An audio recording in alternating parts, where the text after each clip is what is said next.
And if you don't listen to it, then it's one-on-one with The Undertaker. Featuring your host, Best One Dog, Danny Huckins, Ring Circus, and Dan Eddy. We are wrestling.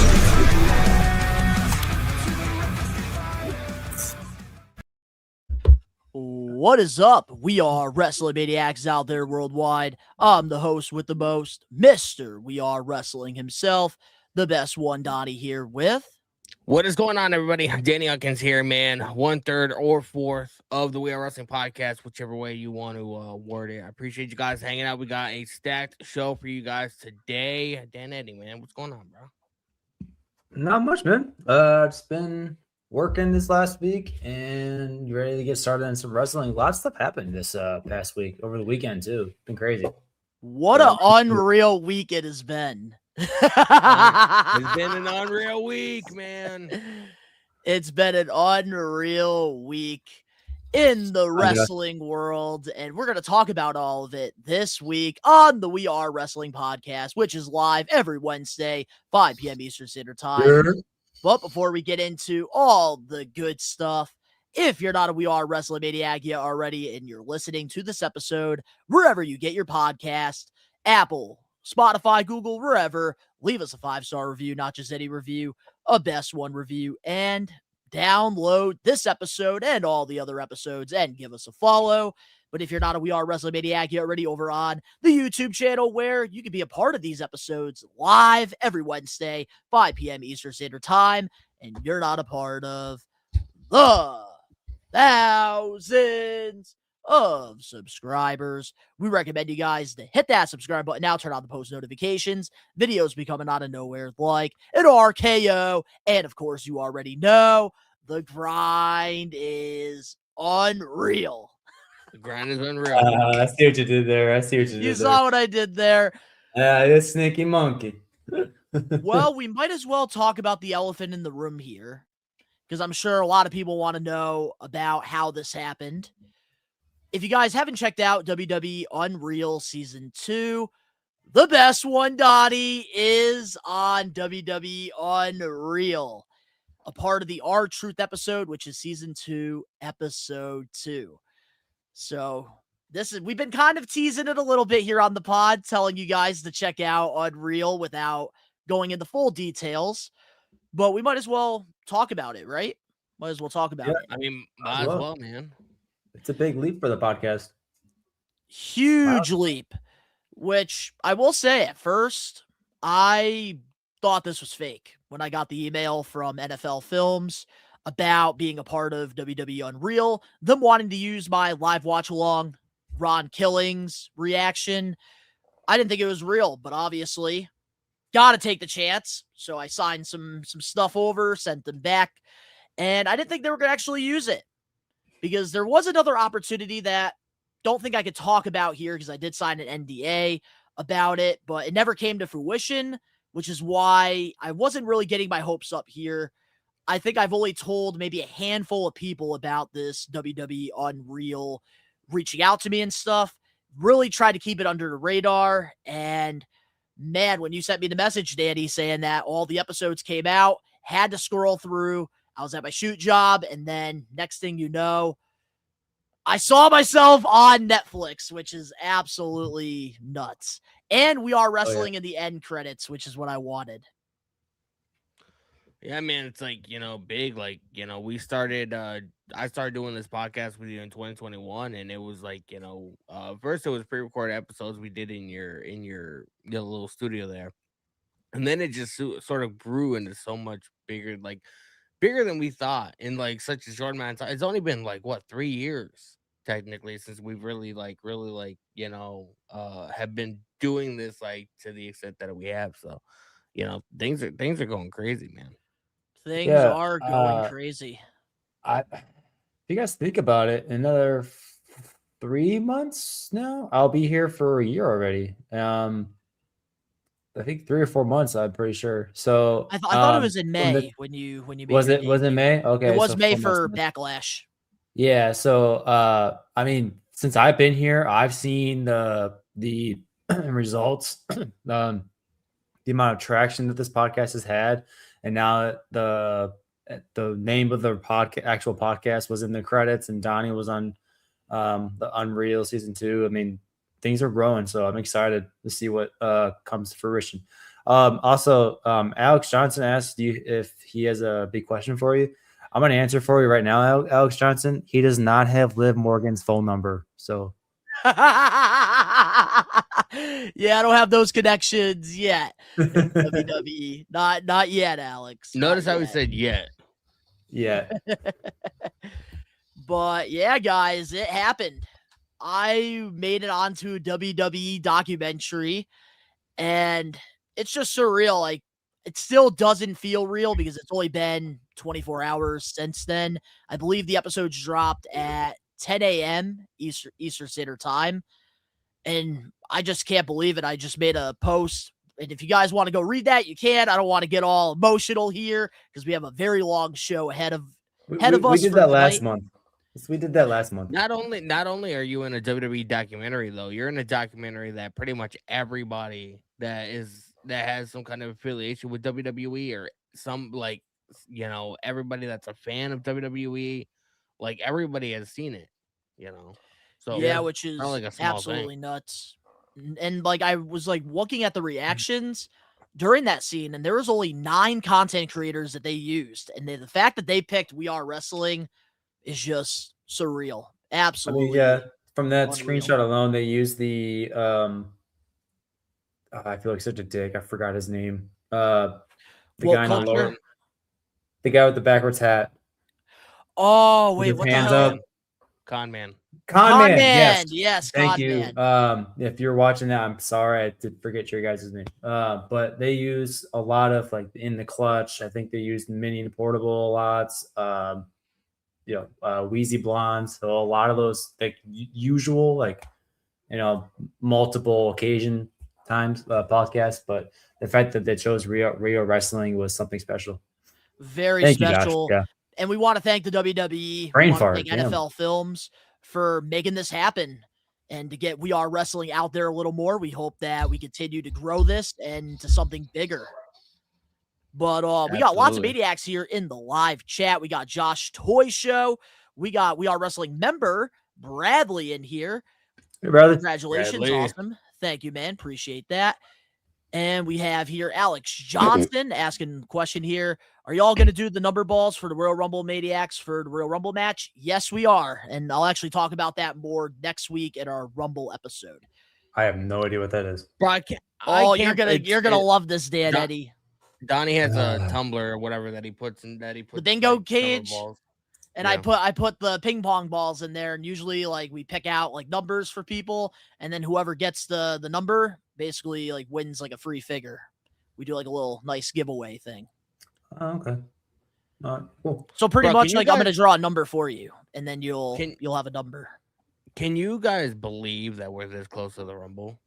Like, it's literally happening a week from this Saturday. It's kind of crazy to me. that That's we're right. here. We Are Wrestling. We'll be doing a I'm not so live much- watch along next Oh, Saturday that's for the fun. Rumble. I'm not so much surprised that's already Guys, I'll be next right back, week. man. I'm just surprised that it hasn't been talked about as much. Why does he do Outside of this past Monday Night Raw. Probably his wife or something. Something that's going on. But yeah, but like, tell me in there- advance so I can switch the. right. Outside of, like, last Monday with Rhea and Appreciate- Io and Roxanne and Liv, like, everybody else was, like, claiming, "Oh, I'm gonna be joining the Royal Rumble," which honestly, if you ask me, is kind of old these days. Like, just give us, like, just have it be a surprise for us, you know? Because if from whoever is gonna claim themselves, No, in you the gotta Royal have some Rumble, people entering, but I just feel like the way they did it this year, like, they waited last minute, and I hate that. I wish that they gave us, Yeah, like, the it's- entire month of, like, the build up for the Rumble. Like, I feel we like should have done all of it that's what last gets you week. excited about the Royal Rumble, and it's like there's, like, no excitement really because you don't really have anybody on Monday Night Raw or SmackDown saying, Yeah. "Oh, entering the Royal Rumble, I want to go to WrestleMania. This is why." They're not giving us that. Maybe it's not. hate Maybe it. not so much. Maybe not so much for the casual fans, but for, like, us fans, if we take into account of how many people have declared for the Royal Rumble so far, I think, for the sake of example, say 12, and there's 18 spots left. There's people that we haven't seen for a long time, so we got to speculate on that. We have to speculate who's going to be number 30. There's going to be, you know, all these questions. If we know who's already in the Royal Rumble, then it kind of deflates the air of what we're trying to do here, you know? Well, next week we have a cool. whole episode of the We Are Wrestling podcast dedicated to the Royal Rumble. So now with that being said, let's get into our We Are Wrestling power of the poll. If you want your voice to be heard, all you got to do is go to the We Are Wrestling community tab. Every Wednesday morning, we post a brand new power of the poll. You get 1 week to vote. Voting ends the Tuesday before the pod. And this week, oh man, we asked you guys to go back in time. What would you like to bring back? And here are the results for this week's power of the poll.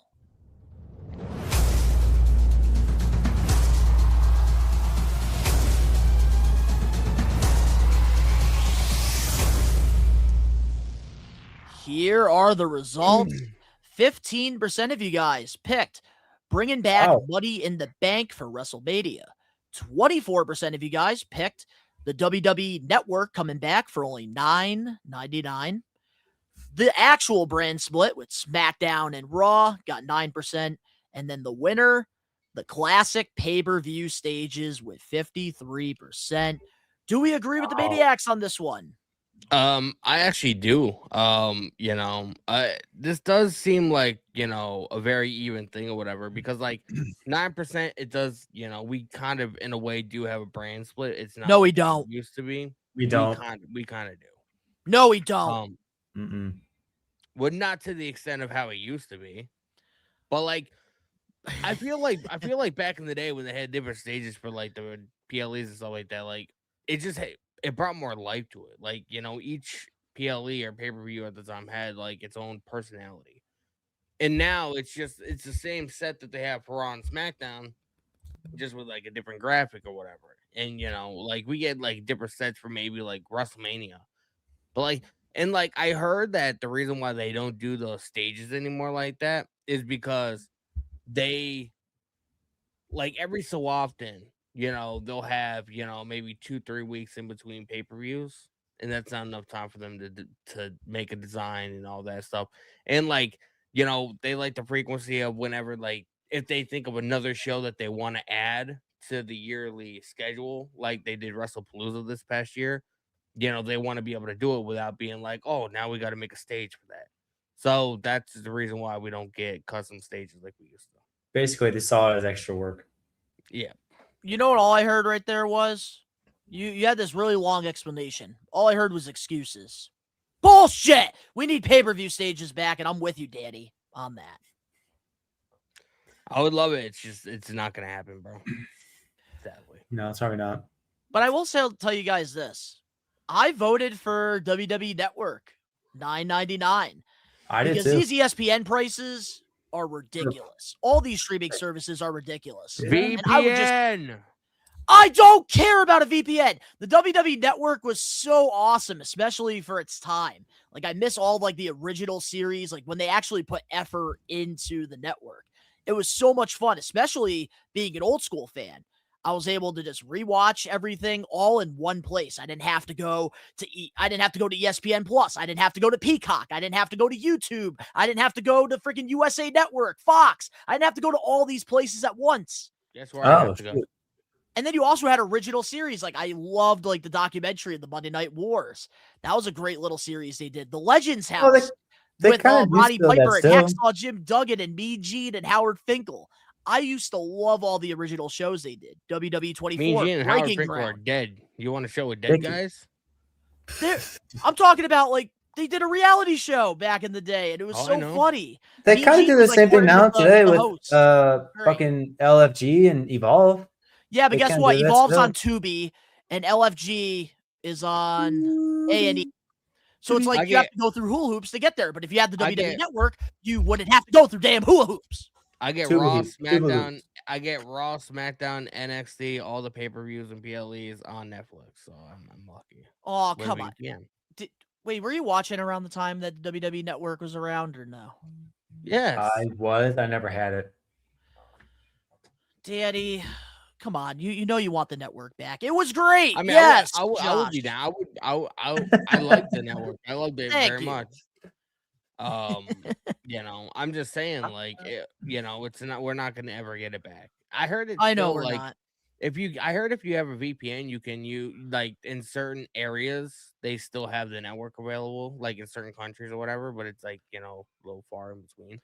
Whoop So I mean, whoop. if you turn on your if you turn on your VPN and go to a certain country, you can still use the WWE network. Which, by the way, we have to shout out Stephanie McMahon for advertising the VPN on her podcast, even though WWE has a partnership with ESPN Plus. So thank you, Stephanie. She got in trouble for that too. Probably. Look, I understand. I do want to address this real quick from the Juggalo. Awesome. Honestly, YouTube's Vault's going to be what the WWE Network should be. Yes, but I loved how easy the WWE Network was. Yes, YouTube is very easy. But just the way everything was categorized on the WWE Network, it was just simple. Simple times, man. Simple times. Yeah. So two things. One, I agree with El Juggalo's comment. It says, to be honest here, we all know the WWE Network was made at the wrong time. It was. It was ahead of its time, to be quite honest. That now WWE. I feel like when the network first came around, WWE was in such a dark place creatively that people weren't really giving a shit. So they weren't really making money on the whole overall network. People gave a shit, but they weren't making money. You are right about that. Yeah. So my second take was I actually voted for. I had to look it up because I forgot. I voted for the brand split, SmackDown versus Raw. Damn, so you're the only person that voted for it. Probably. It has 9% out of 140 votes. So, but to be honest, I didn't like the stage setup as much to vote on it, to bring it back. And then the Money in the Bank ladder match at WrestleMania, I feel was I like the separation, I guess, with the Money in the Bank PLE and then the WrestleMania. They need to have the Money in the Bank matches, especially now that you have 2 nights of Mania. They need to have the Money in the Bank. They need to get rid of the PLE and they need to make the Money in the Bank ladder matches for WrestleMania. But then my next vote would have been WWE Network because I as much as I would love to have a VPN and I'm not paying for ESPN either, so it's just $9.99. You can't beat that for the amount of content that we're getting nowadays. And I understand the price increase because of what the content we're getting, and compared to early 2000s to now. I will say this from El Juggalo here, and the $9.99 line angers so many fans. I bet if fans could but here's the funny thing. I think if it was 10 years later now, they would not be so angered because ESPN Plus is $30 a month compared to $10.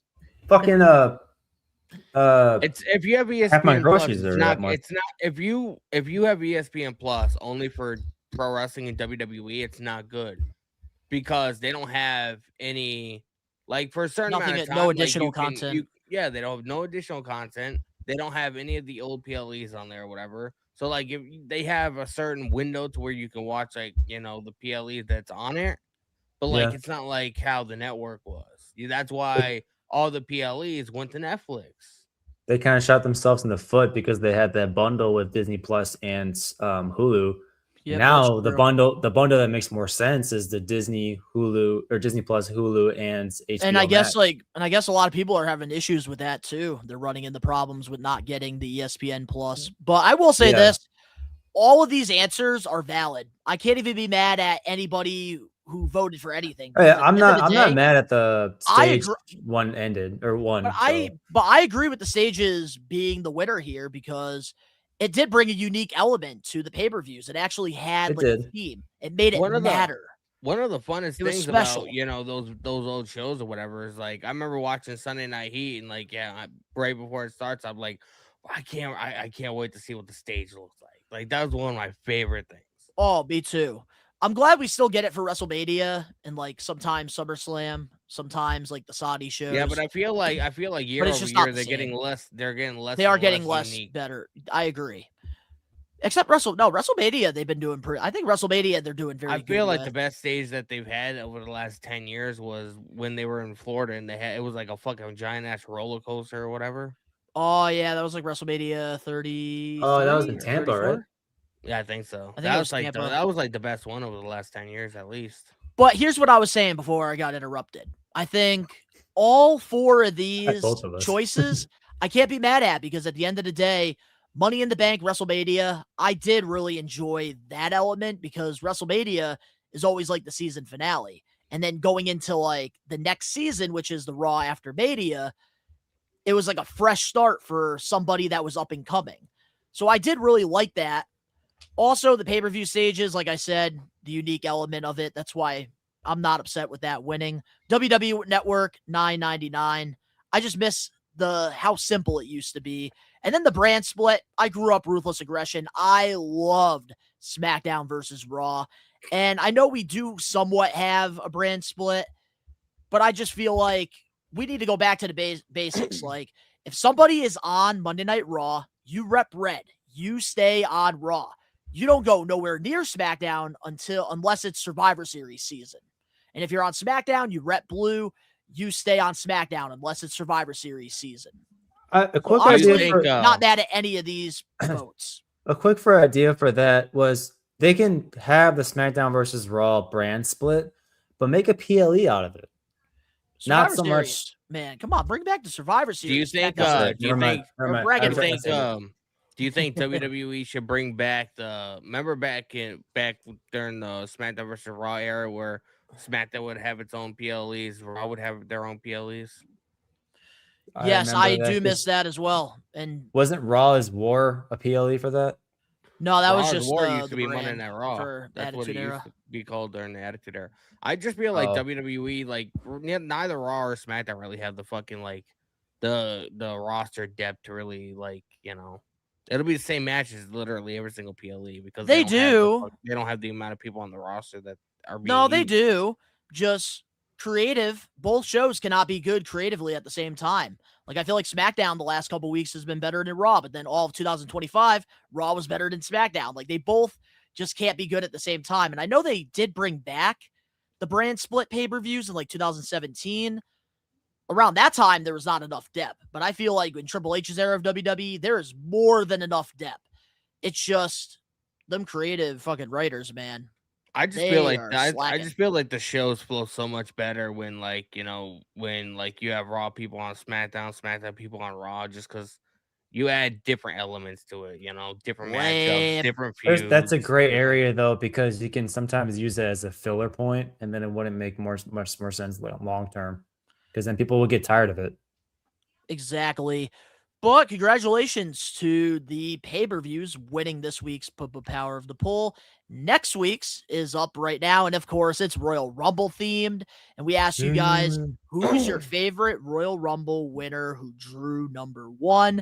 There's only 4 winners that drew number 1. We have Shawn Michaels, Royal Rumble 1995. Chris Benoit, Royal Rumble 2004. We're talking about the wrestler. Edge 2021. And Rhea Ripley 2023.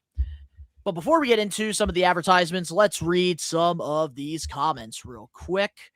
And starting off with El Juggalo, there were so many technical issues with WWE Network. That is true. Yeah. Hey guys, I enjoy listening to you guys while driving home from work. Rather listen to y'all than politics. Who the fuck wants to listen to politics? I know I don't. It's that talk radio, man.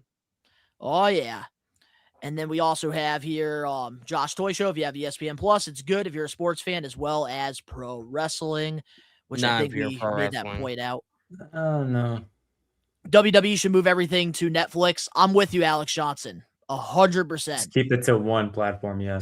And they are starting to move some of the pay-per-views, but I want I love it because I set the VPN to Western Europe, and I get literally no commercials during the entire show. It fades to black and then goes right back to the match. It's fucking. Wasn't SmackDown supposed to be moved to Netflix relatively soon?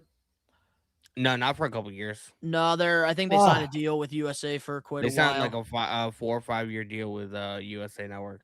But why? But a VPN is like $14.99 a month. So you'll be saving money because you'll get NXT, SmackDown, Raw, all the PLEs, everything on Netflix. Pretty much. Mm, Brand yeah. split sucks, to be honest. In my opinion, it would not work. Like, honestly, I feel as if you don't really need a brand split when you can just focus on the storylines and the wrestlers. And believe me, WWE needs better writers. This is why JCW is winning. JCW, man. Hey, shout out to Vince Russo for getting some popularity over there. He's doing a good job. But a couple things we want to talk about here. If you guys haven't checked out WWE Unreal Season 2, I'm on there. So if you guys want to go check out the R-Truth episode, I would go take a look at it. And right now, I believe I watched 4 out of 5 episodes so far. And I think we are going to be doing an extra probably at the end of this week for you guys, pretty much reviewing Unreal, talking about some of the news that came out of it, all that good stuff. Also, next week's episode of the We Are Wrestling podcast is a Royal Rumble predictions episode.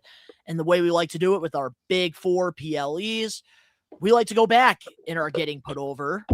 And my all-time favorite Royal Rumble was 1998. It was my pick. So, guys, if you want to be a part of this discussion for next week's live episode of the We Are Wrestling pod, next Wednesday, we're going to be reviewing WWE Royal Rumble 1998 in our Getting Put Over segment.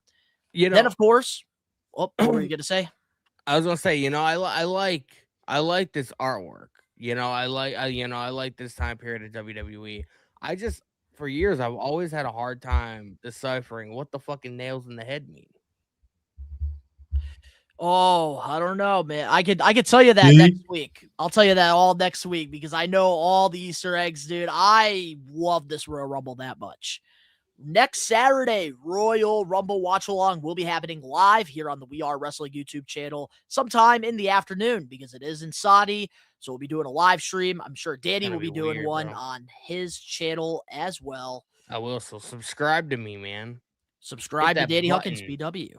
Hit that button. Yeah. And then, of course, the We Are Wrestling Predictions Championship is back on the line. Danny Huckins will be defending his championship against Dan Eddy and myself, the best one, Donnie, which we will talk about the rules next week on how this championship is going to be defended, because off air last week, we talked about it. We all agreed, and we have a very new concept that we're going to be doing. And honestly, it's Eddie Man's game. I'm surprised I wrote it. I'm so happy that I wrote it down last week because I forgot. Yep, and remember, boys, we have until Tuesday to send in our answers. Oh, that's right. Yeah, thank you. Yep. And then also, Blitzkrieg Pro, We Are Wrestling, will be in the house Saturday, February 21st in Westfield, Mass. If you can't make it to the show, you can always watch it on IWTV, which is WWE Network price, $9.99. And you can catch some of the best independent wrestling shows there. A couple new matches were added. We have a tag match that's happening. Sammy Diaz, Bobby Orlando versus Charles Mason and Andy Brown. Very interesting feud going on with them over at Blitzkrieg. And then another great match we have lined up as well. TJ Crawford versus this upcoming guy, Terry Yaki. So if you guys want to check out Blitzkrieg Pro, bringing it down, you can check it out. Bro. It just wow. Make me hungry for Chinese. I fucking love it, dude. I was like, Terry Yaki, that's kind of cool. Terry and I was Yaki. like, oh, clever. Oh, Josh Toy Show real quick. I will see you at the Toy Show, Donnie, in February. You're actually coming to my neck of the woods. Yes, I am. Oh, yeah, I don't have a graphic, but I will be at the Toy Show in February if we don't get hit with a crazy snowstorm. So hopefully that does not happen. And then, of course, We Are Wrestling Podcast episode 200 will be live Wednesday, March 18th. And we're bringing in former WWE superstar Zach Gowen with a special live interview with him for our 200th episode. It's going to be a good one. Lots of things to look forward to. Big event, New York. I will be there on Saturday, March 21st. A lot of things going on. And it's only January, dude. We're only in January. So much going on. But February and March are Donnie travels more than a guy on the indies, man, making weekend dates. Trying to. Always trying to. But with that being said, let's get into the We Are Wrestling highlight of the week. What is our highlight of the week when it comes to the wrestling world this week? I would have to go with Leon Slater versus Carmelo Hayes from Friday. That match was really good, man. Like, and this again solidifies the fact that Leon Slater, the minute his contract ends, 2 seconds later, Tripp's gonna be calling and being like, "Hey, man, you have a contract in your email. You better sign that bitch."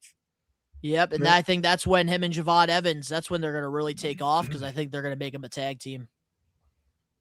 Yeah, and speaking of Javon Evans, I'm glad that his injury was only concern over a concussion too. It wasn't like an actual injury. Yeah, thank God. He was holding his arm, so everybody assumed that it was a was like injury. shoulder. Yeah, a report came out that it was a concussion protocol. Yeah, maybe his nerve endings. They kind of, I don't know. I'm not a doctor. My highlight of the week was I'm already a jack of all trades. My highlight was the CM Punk and Finn Balor match. More specifically, that it was a great match. Specifically, that they brought back Finn Balor's original theme. I was doing the motion just in my living room, and it's been 10 years since he used that fucking theme. Bro, and the last time he had a world championship. I cannot stand his new theme, bro. I wish they would have stayed. I can't stand it being Judgment Day anymore. Oh, by the way, like I do want to just Judgment Day theme. I've been doing a lot of quick plugs here, but I want to let the We Are WrestleManiacs know that reactions are transitioning over to the We Are Wrestling social media pages, because you just mentioned Finn Balor, and that's one of our latest reactions over on TikTok and Instagram. So gives you a reason to go check that out. That's why I was trying to figure out what your guys is, because I knew you did the reaction, Donnie. I don't want to take yours. I was so happy. I was too. Oh my God. But yeah, that match was great, like Danny said too. I always say this. Don't fix something that's not broken. Like, I don't know why. I just don't know why they just don't have this version of Finn Balor for the last couple of years. Like, this Finn Balor is what we want. I wasn't going into the match thinking that Finn Balor was going to win. There was absolutely no way he was going to win. Yeah, same here. It's still early for CM Punk regardless, and there's still so many options with him having the belt through WrestleMania, so it wasn't a chance. But dude, I think I'm glad that I saw the man smile. I'm glad that they're bringing Finn Balor into the light, because maybe like Danny was mentioning before we went live that maybe they just did it because he was at home in Ireland and they wanted to get their home crowd. My hope is that there's going to be a babyface turn with Finn Balor. Judgment Day is finally gonna, the cracks are gonna widen, get bigger. Dom versus Balor WrestleMania, make it happen. We did see CM Punk and Finn Balor hug, and CM Punk helped him to his feet, and so we did see sort of like the good guy Finn Balor in there, because if he was legitimately heel, he would have kicked CM Punk in the nuts and walked away. You know what I mean? Yeah. But he really showcased his good side. So I do feel like we're on the cups of. And the thing I want, it's gonna happen at Mania. The reason why I made it in my highlight was because we were just talking about Finn Balor not even 3 weeks ago about how he has been pushed to the back of the line in almost everything. I think he had maybe 7 wins in the last 2 years, something like that. I had the stat up before. Yeah, we talked about it a couple weeks ago with Balor. Yeah, but I will say this, with Finn Balor, man, I think we're really going to see that babyface turn happen sooner rather than later, because I do think that it's gonna irk Dom so much that he hugs CM Punk after the match, because Dirty Dom during all these shoot interviews that he be doing, he tries to bury CM Punk, obviously trying to keep kayfabe, and I think that we're gonna really see the cracks here with Balor and Dom, and I think Rumble, something's gonna happen. Dom's gonna get eliminated by Balor, or Dom's gonna.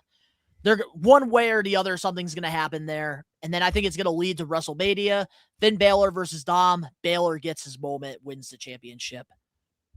But we're not on the road to WrestleMania just yet. We'll talk about that in a few weeks on the show. But getting into my highlight of the week, I have 2 of them. First one, of course, WWE Unreal Season 2. Being on Netflix, that right there is a highlight. But another one, a couple weeks ago, I talked about it, I think, on the show, and that is, I won a free phone call from Matt Cardona because I bought his brand new shirt on WWE Shop. He went on Twitter. He said he's picking 10 people who bought his shirt, and they're going to get a random phone call from him. And I actually got my phone call. I wish I had it recorded, but I do have somewhat of the voicemail because it was no caller ID. And I'm going to play the voicemail for you guys right now, just so you can believe me that I did have a conversation with Always Ready Matt Cardona.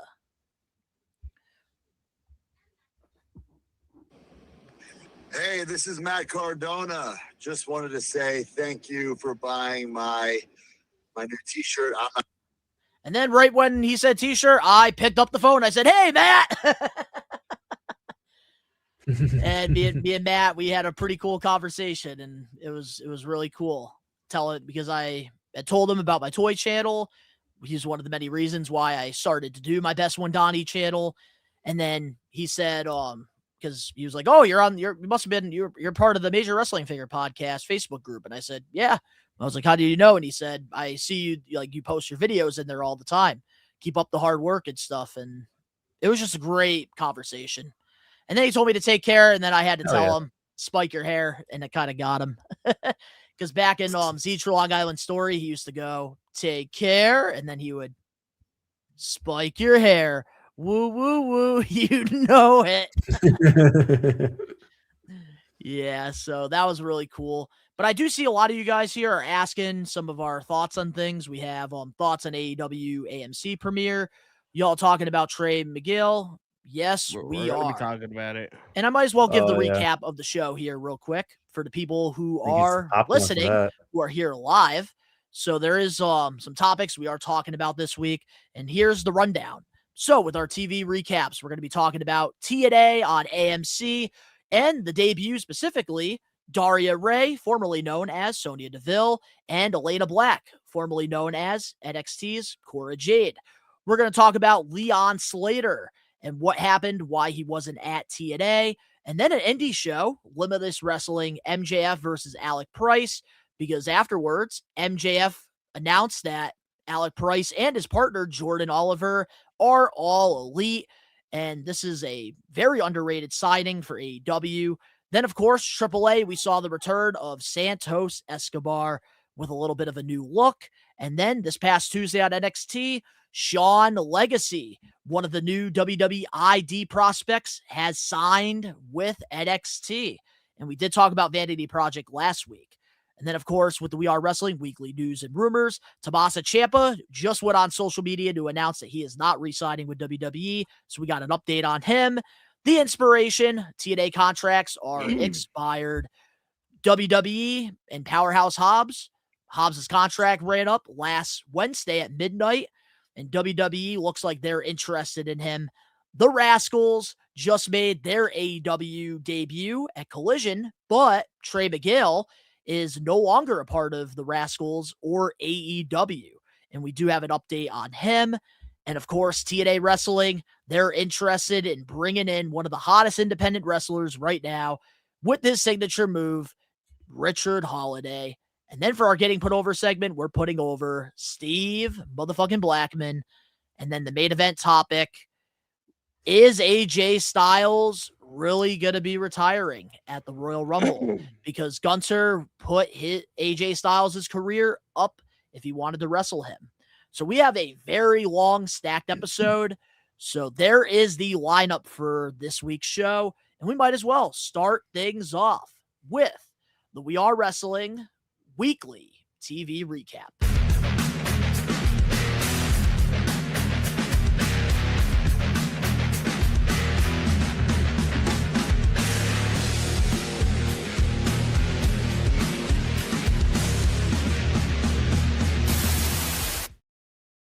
Oh, yeah, it's the TV recap. And don't worry, ladies and gentlemen, Rage is coming back first week of February. His long-awaited return. What is Rage going to say? He's been very quiet when it comes to the wrestling scene. So we're going to really catch up with him when he comes back to the We Are Wrestling podcast in 2 weeks. So with that being said, let's talk about the TNA Impact on AMC premiere, because Looks like there's a lot of mixed reactions with the show. Danny, you fucking hated it. You thought it was the drizzling shits. Me, on the other hand, I actually enjoyed the show. The IWC doesn't seem to like it. And they're mad at Matt Hardy for saying that TNA could be number 2 to WWE's number 1. So let's talk about TNA's AMC premiere. The good, the bad, the ugly.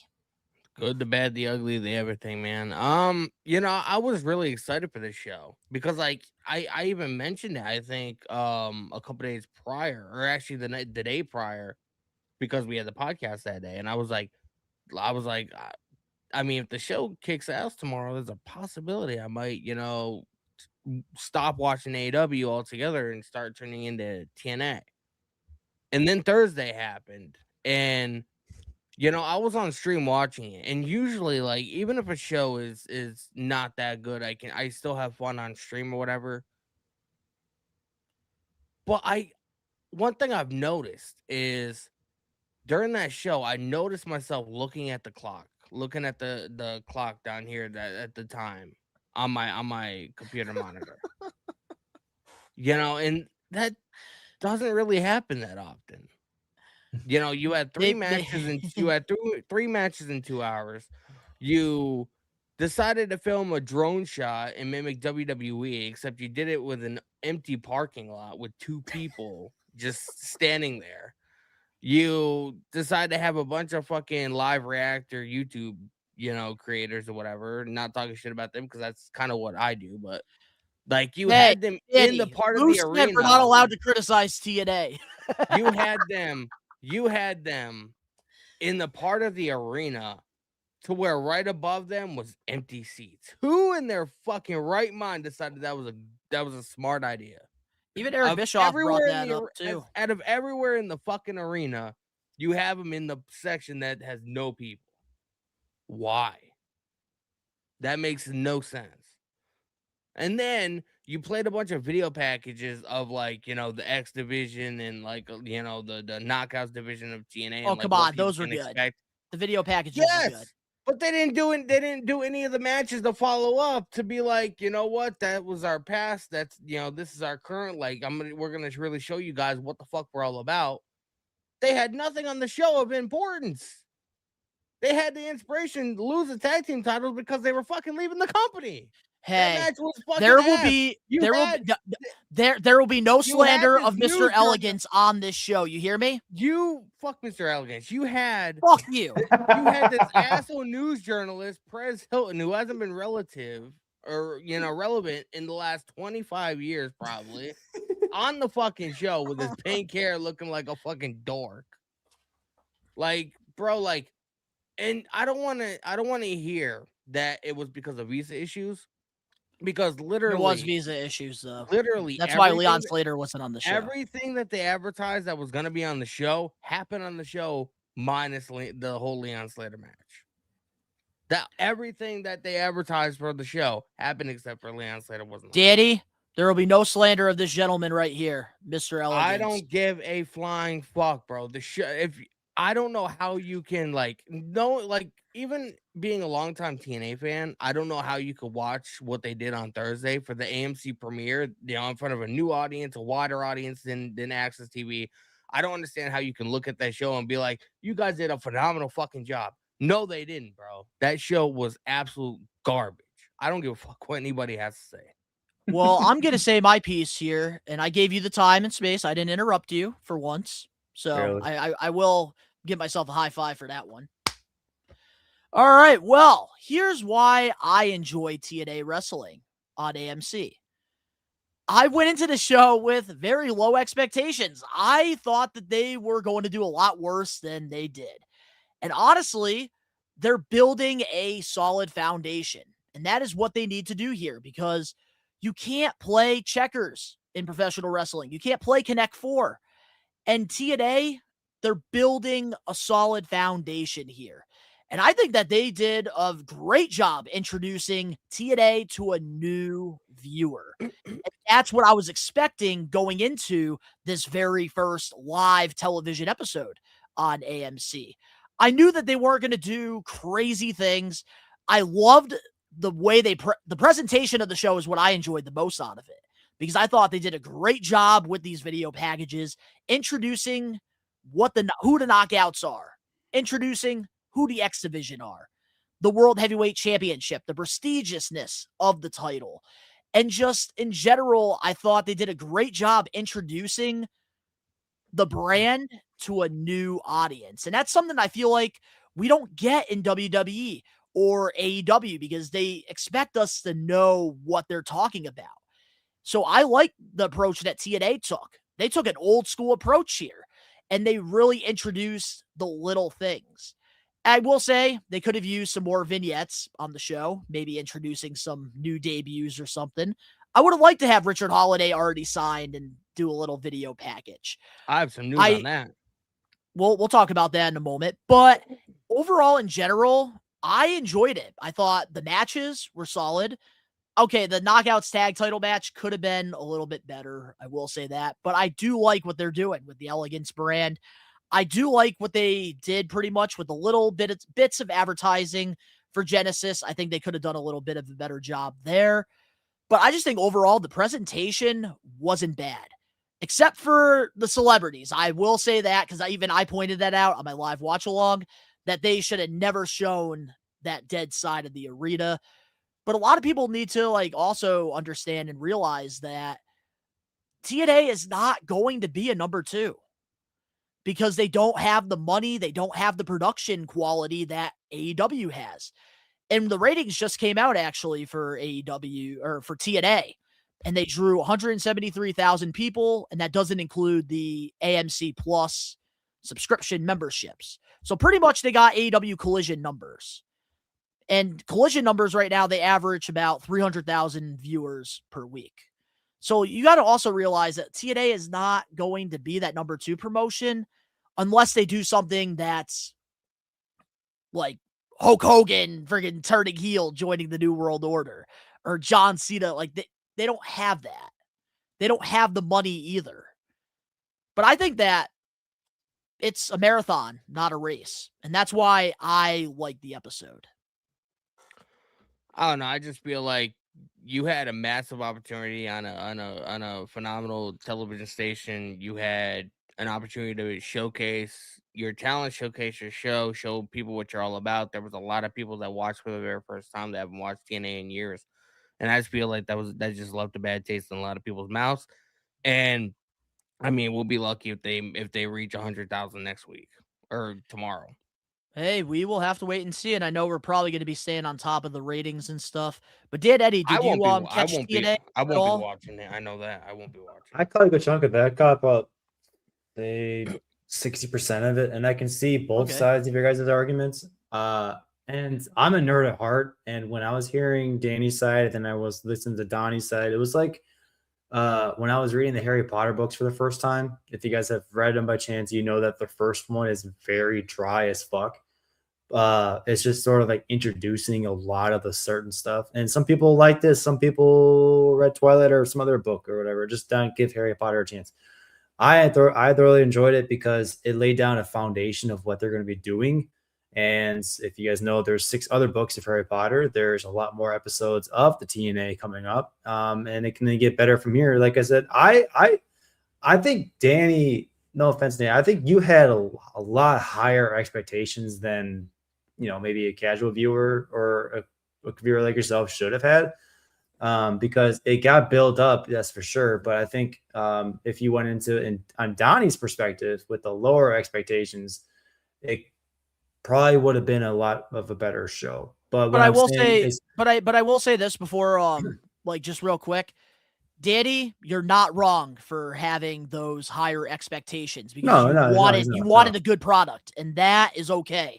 I want you to know that, even though I disagree with the show being in the way everybody in TNA has been hyping it up, like it was gonna be like this badass fucking show, and they didn't give me that.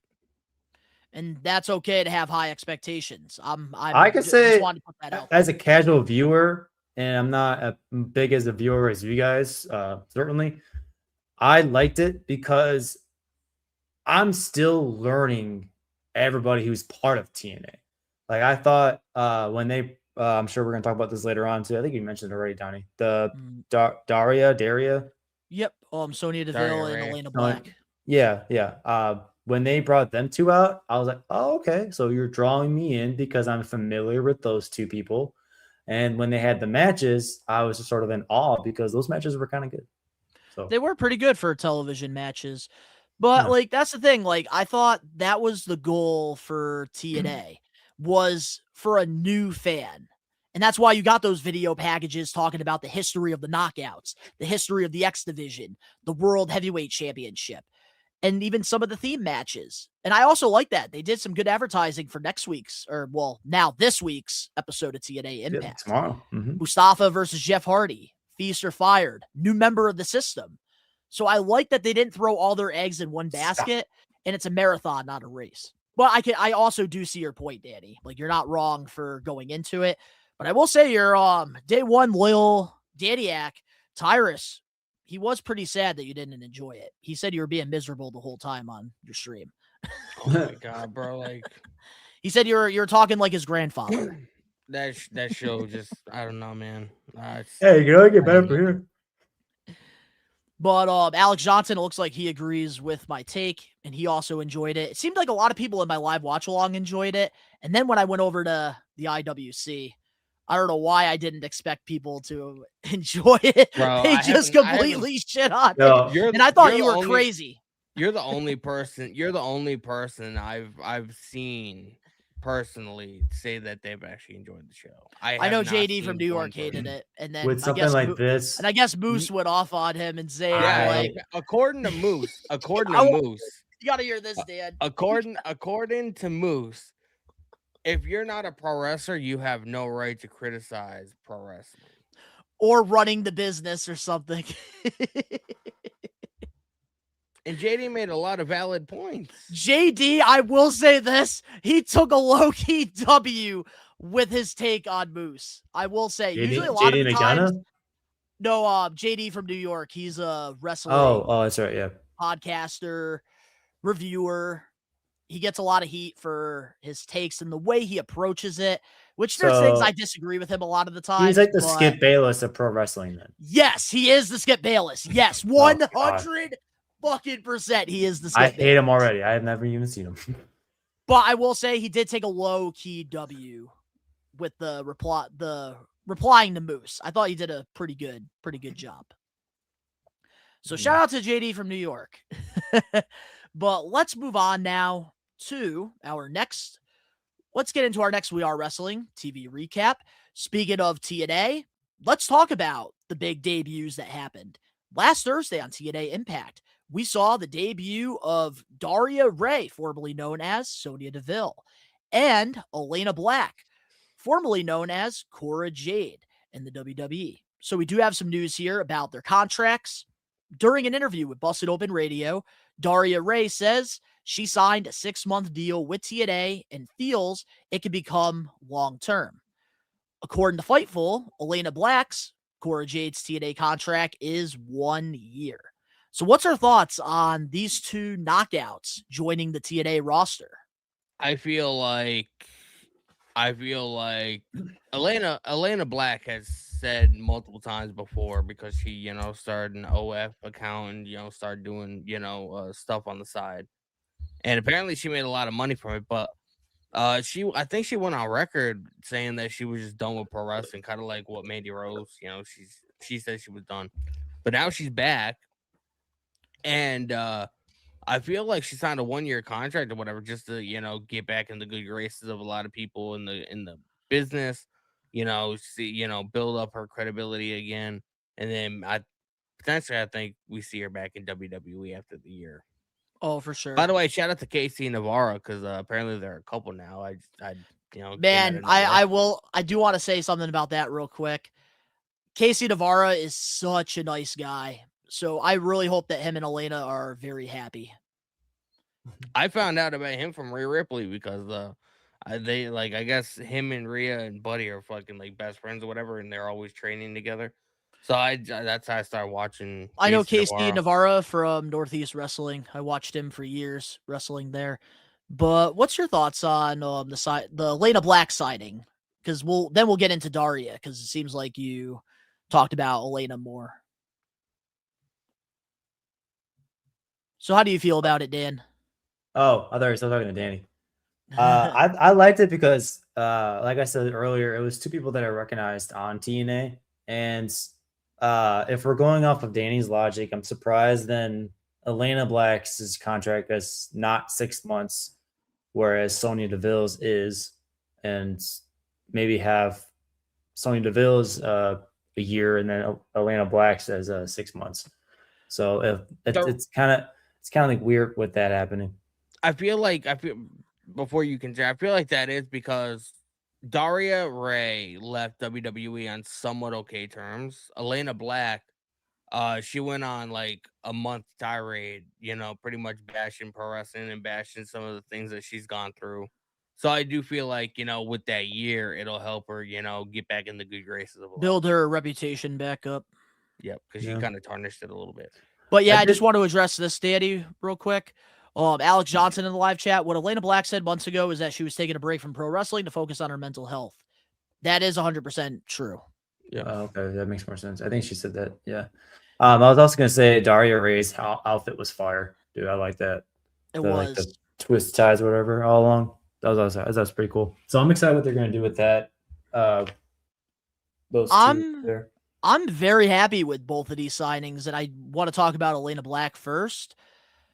I do think that the TNA Knockouts division, they still need to have that staple. I don't think Elena Black is that, but I do like this for her, especially like putting my feet in her shoes.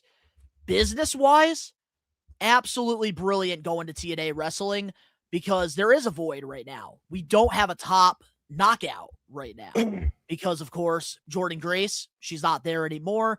So somebody needs to fill in those shoes. And I think Elena Black sees that as an opportunity that she could do that and prove to WWE that she's somebody that you could build your women's division around.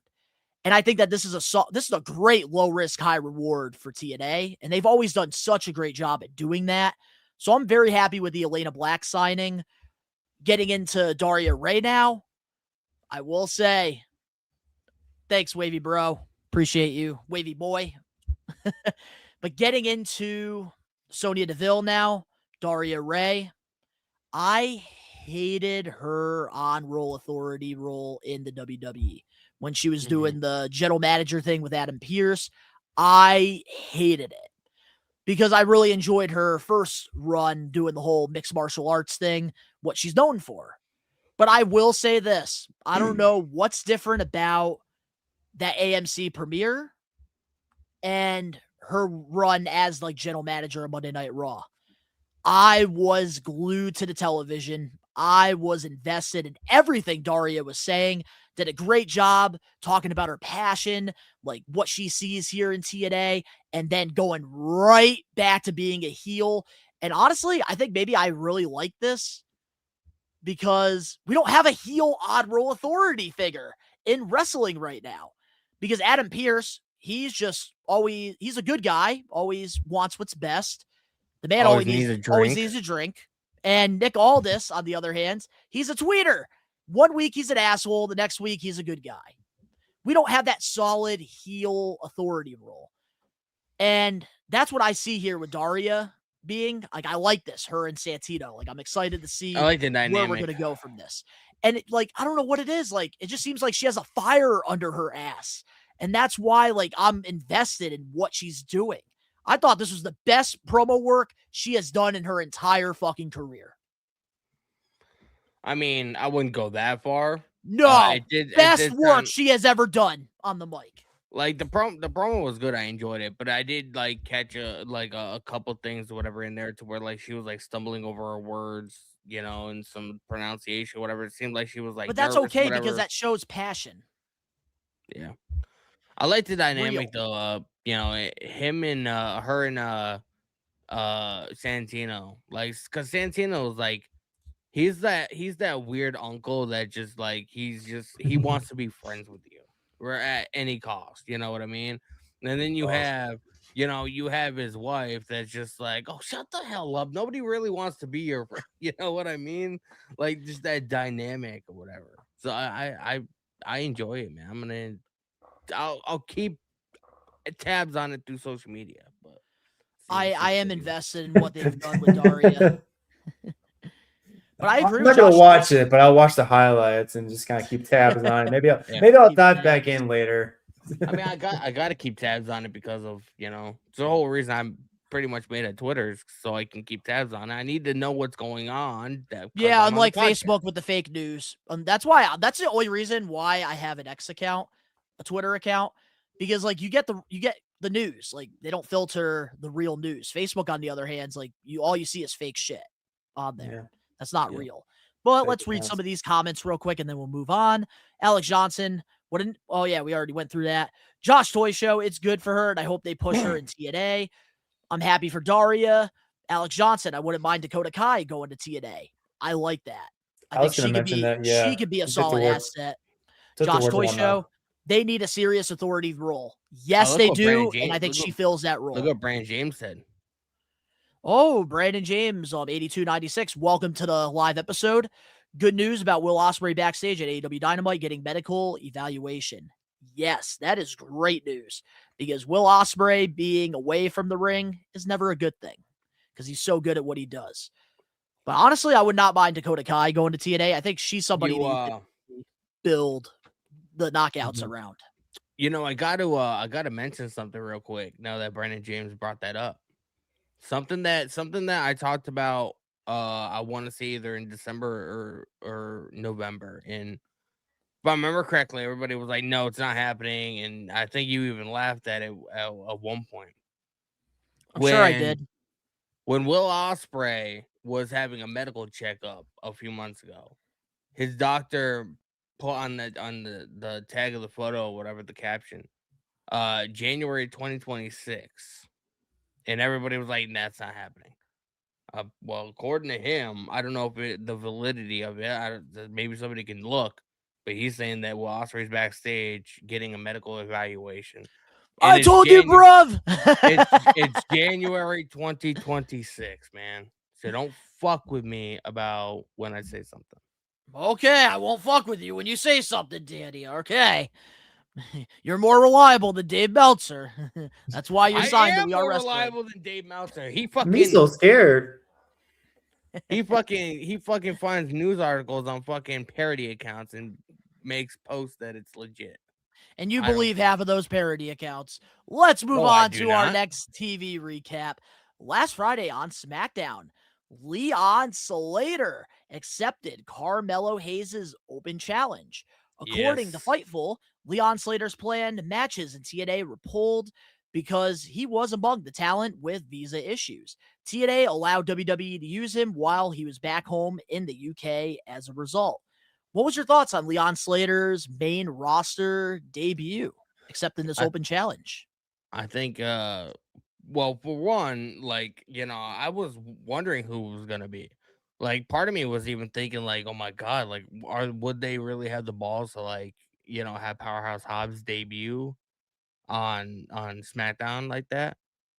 But when it was Leon Slater, they were in London. He lives in London, It was a phenomenal match. What the fuck is this guy doing? He just disappeared. I'm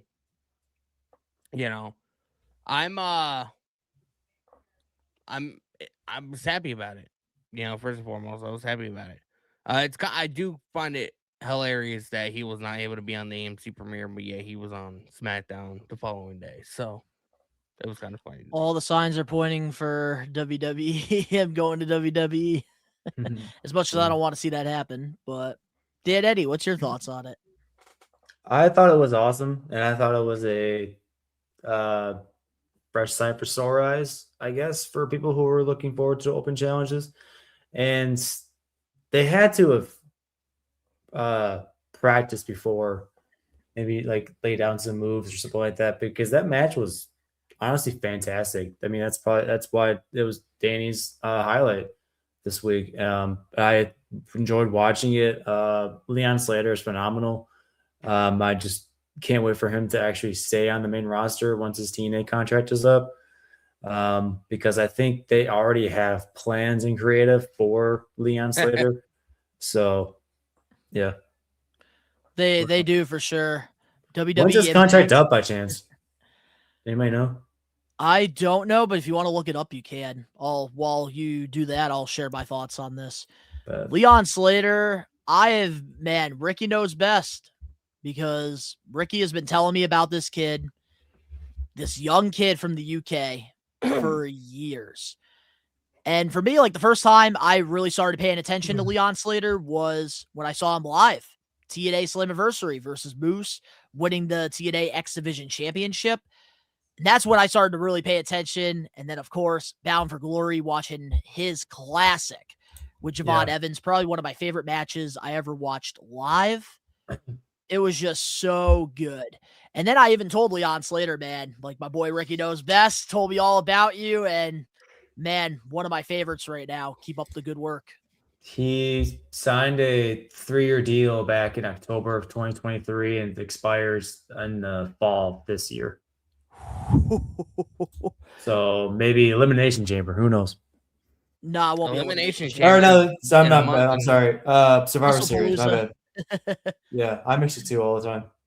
But Leon Slater, just like Javon Evans, is very, very young. They're both in their early 20s.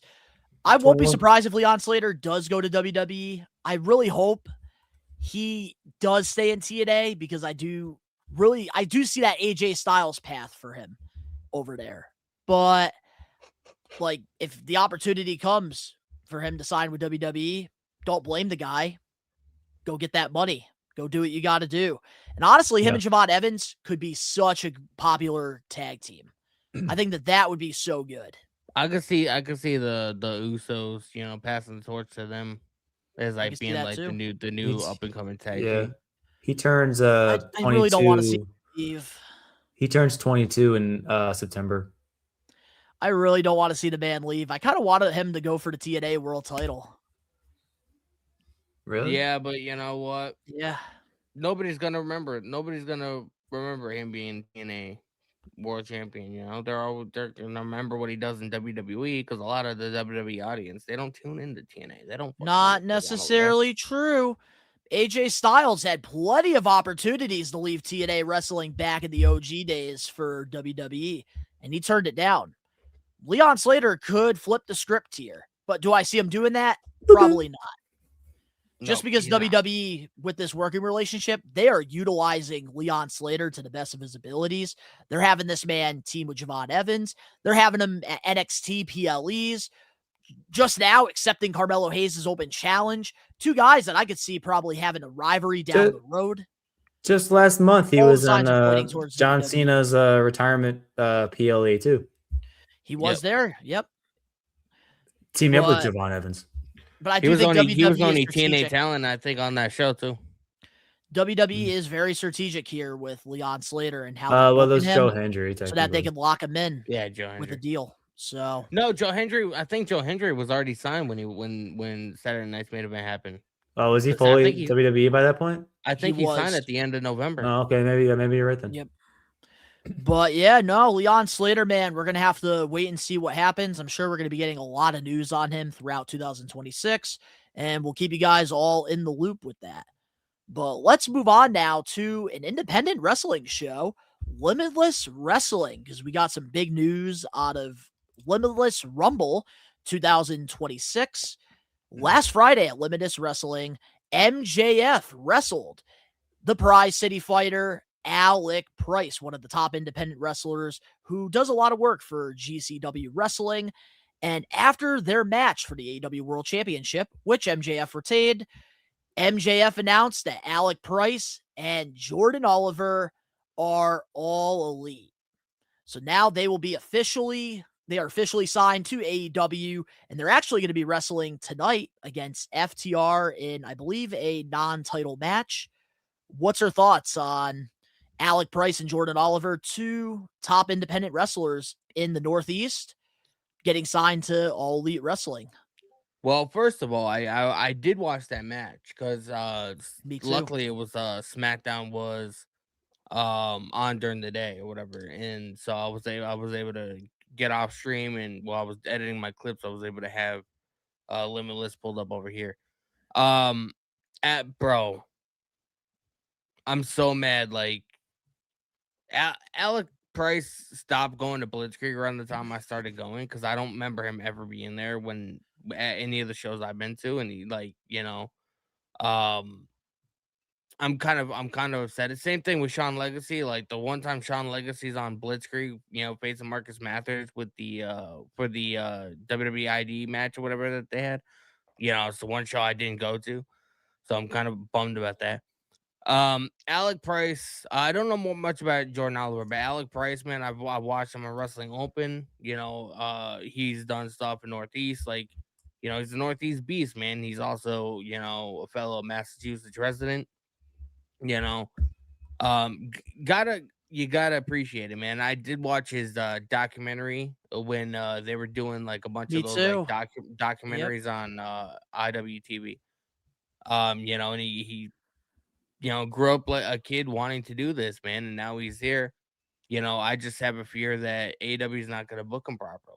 That's my one fear, but hopefully You always have a fucking fear with that. Come on, give the freaking kid an chance. There is a track record for him to believe that. I'm just saying. There is a track record. AEW doesn't use 90% of the roster. Not necessarily. Keep in mind, I'm in the middle of this screen for a reason. Okay. Alec Price and Jordan Oliver are facing FTR tonight, and if you're correct, and if it's not gonna be a 3-minute squash match, then I will come on the podcast next week and be like, Donnie, you were 100% right. And I want to explain the backstory behind this. You got to do the same thing to me. If I'm going to. I am somebody who, if I take the L, I will be the first one to say, look, I was wrong. You were right. But I'm going into this with very high hopes because I think what they're doing with Alec Price and Jordan Oliver tonight, putting them in the middle of the ocean with the Sharks, known as FTR, the AEW World Tag Team Champions, probably one of the most decorative, best tag teams in all of professional wrestling right now. I think that this is going to be something very similar to what we got back in the day with John Cena's debut on SmackDown against Kurt Angle.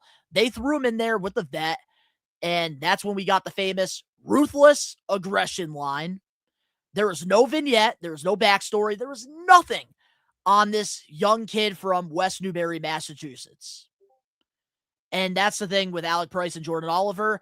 I like that they are just throwing them right into the Sharks. We know they're not going to beat FTR, but we're at least going to get to see a good fight. We're going to see what Alec Price and Jordan Oliver are capable of. And I think that they're going to give the champions a run for their money. The fans are going to be invested in this match because both Alec Price and Jordan Oliver, two guys that We Are Wrestling, we have sponsored plenty of matches of theirs, which if you guys want to go to the We Are Wrestling YouTube channel, we have a whole playlist of matches that we sponsored by Blitzkrieg. I would go check out Jordan Oliver and Alec Price matches. They are that good.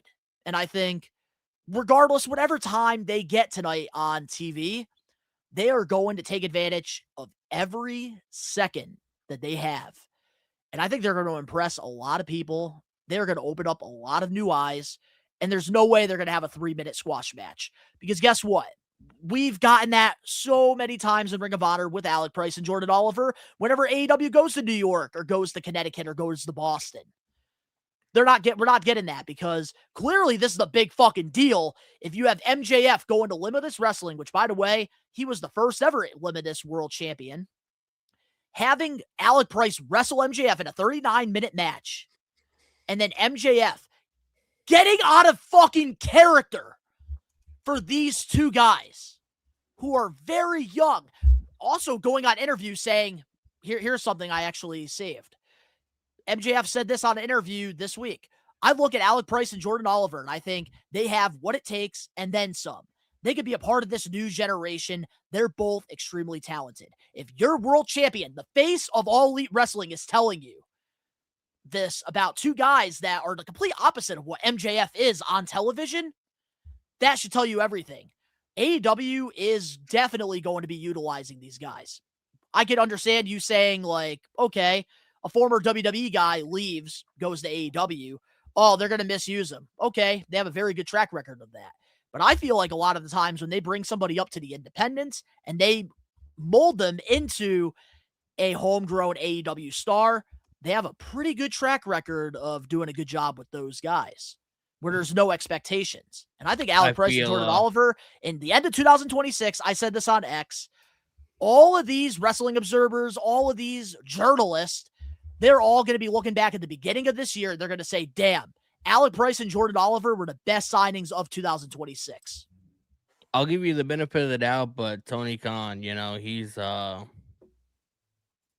owing like 17,000 with me when it comes to I wouldn't say zero. Bringing in new talent and not really booking and utilizing them and showcasing them. We'll see tonight. So I do kind of hope everybody. I'm gonna be tuning in. I hope everybody tunes into Dynamite tonight because I'm kind of curious. Gotta support the Northeast Beast, man. But Dan Eddy, did you get an opportunity to check out Alec Price and Jordan Oliver? Yeah, I was looking more into Jordan Oliver as well, and he's only like 26 years old. And he also, I was looking at some of his recent matches. You know who he wrestled just a few days ago? Teriyaki. Teriyaki? On GCW, yeah. Yeah, so, Alec Price and Jordan Oliver are the GCW Tag Team Champions. Yeah, they are. It was pretty cool. I was finding that out, and then Donnie mentioned him today. I was like, "Oh, that's awesome." But yeah, no, but can I just say this? And Daddy, there's no way in hell you will disagree with me on this. Oh boy, you have to admit this was a missed opportunity for TNA wrestling. Yes, not signing Alec Price or Jordan Oliver. Whoa. Yeah, you guys are getting along. Yay. Bro, can you imagine Jordan Oliver and Alec Price in the X division? Could you imagine Alec Price versus Leon Slater? Oh my God. Oh. Man's gonna have a fucking eargasm, bro. Damn. Yes. Dude, Alec Price would have made the perfect X division. Oh my God. Hand check. He would have been perfect. But we also want to give a shout out to the We Are Wrestling followers over on X because our video that we reposted from Limitless Wrestling with MJF announcing both of these guys being All Elite. As of right now, we're at 47,000 views over on X. Yeah. So we appreciate you guys for that. Getting some light on Limitless Wrestling, which they're a very good independent wrestling company that is out in Maine. And they streamed the show free on YouTube. There's no excuse. They posted the match for free on YouTube. Go to the Limitless Wrestling YouTube channel and watch the fucking match. There's no excuse. Oh, go right ahead. I enjoyed watching it. But congratulations to both Alec Price and Jordan Oliver on getting signed to AEW. Two very talented guys in the Northeast who have been busting their asses for years on the independent circuit. We Are Wrestling. We will continue to support indie wrestling because they are the stars of tomorrow. And that's why we always highly recommend go to your local indie shows because honestly, you never know who you're going to see on WWE, AEW, TNA, NWA, wherever. So we recommend you guys go support indie wrestling. Congratulations to both these guys. But let's move on to some triple. You want to know what else? Before we move on, you want to know what else happened on that show? Which I thought was like definitely a 100% throwback. What? During the Limitless Battle Royal. Oh, Scotty Too Hotty? They had Scotty Too Hotty and his kid. I saw that. And they had this bigger dude. And they mimicked, the dance that they did with Rikishi and Too Cool at Royal Rumble 2000 in the Garden. That was a very fun match. And I'm so mad that January, I just like to low-key just kick back. Bro, you should have went to that show. Because man. I was contemplating on going. You're kicking yourself in the ass, probably. I watched the entire show. It was really good. Dijak winning the championship. That was good. I didn't watch the entire show. I peeked at the Rumble, and I watched the the Alec Price match. Mm-hmm. All right, well, let's move on now to some AAA news. Can't believe we're actually talking about AAA here. Oh my God, we are? I wasn't queued onto this, man. I don't. What's going on? Well, last Saturday at AAA, Santos Escobar made his return to the promotion with a little bit of a new look. What's our thoughts on Santos coming back and being a part of the WWE AAA? He looks like a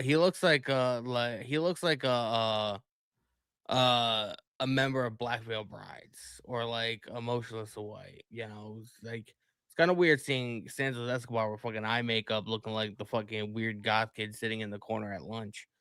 It doesn't.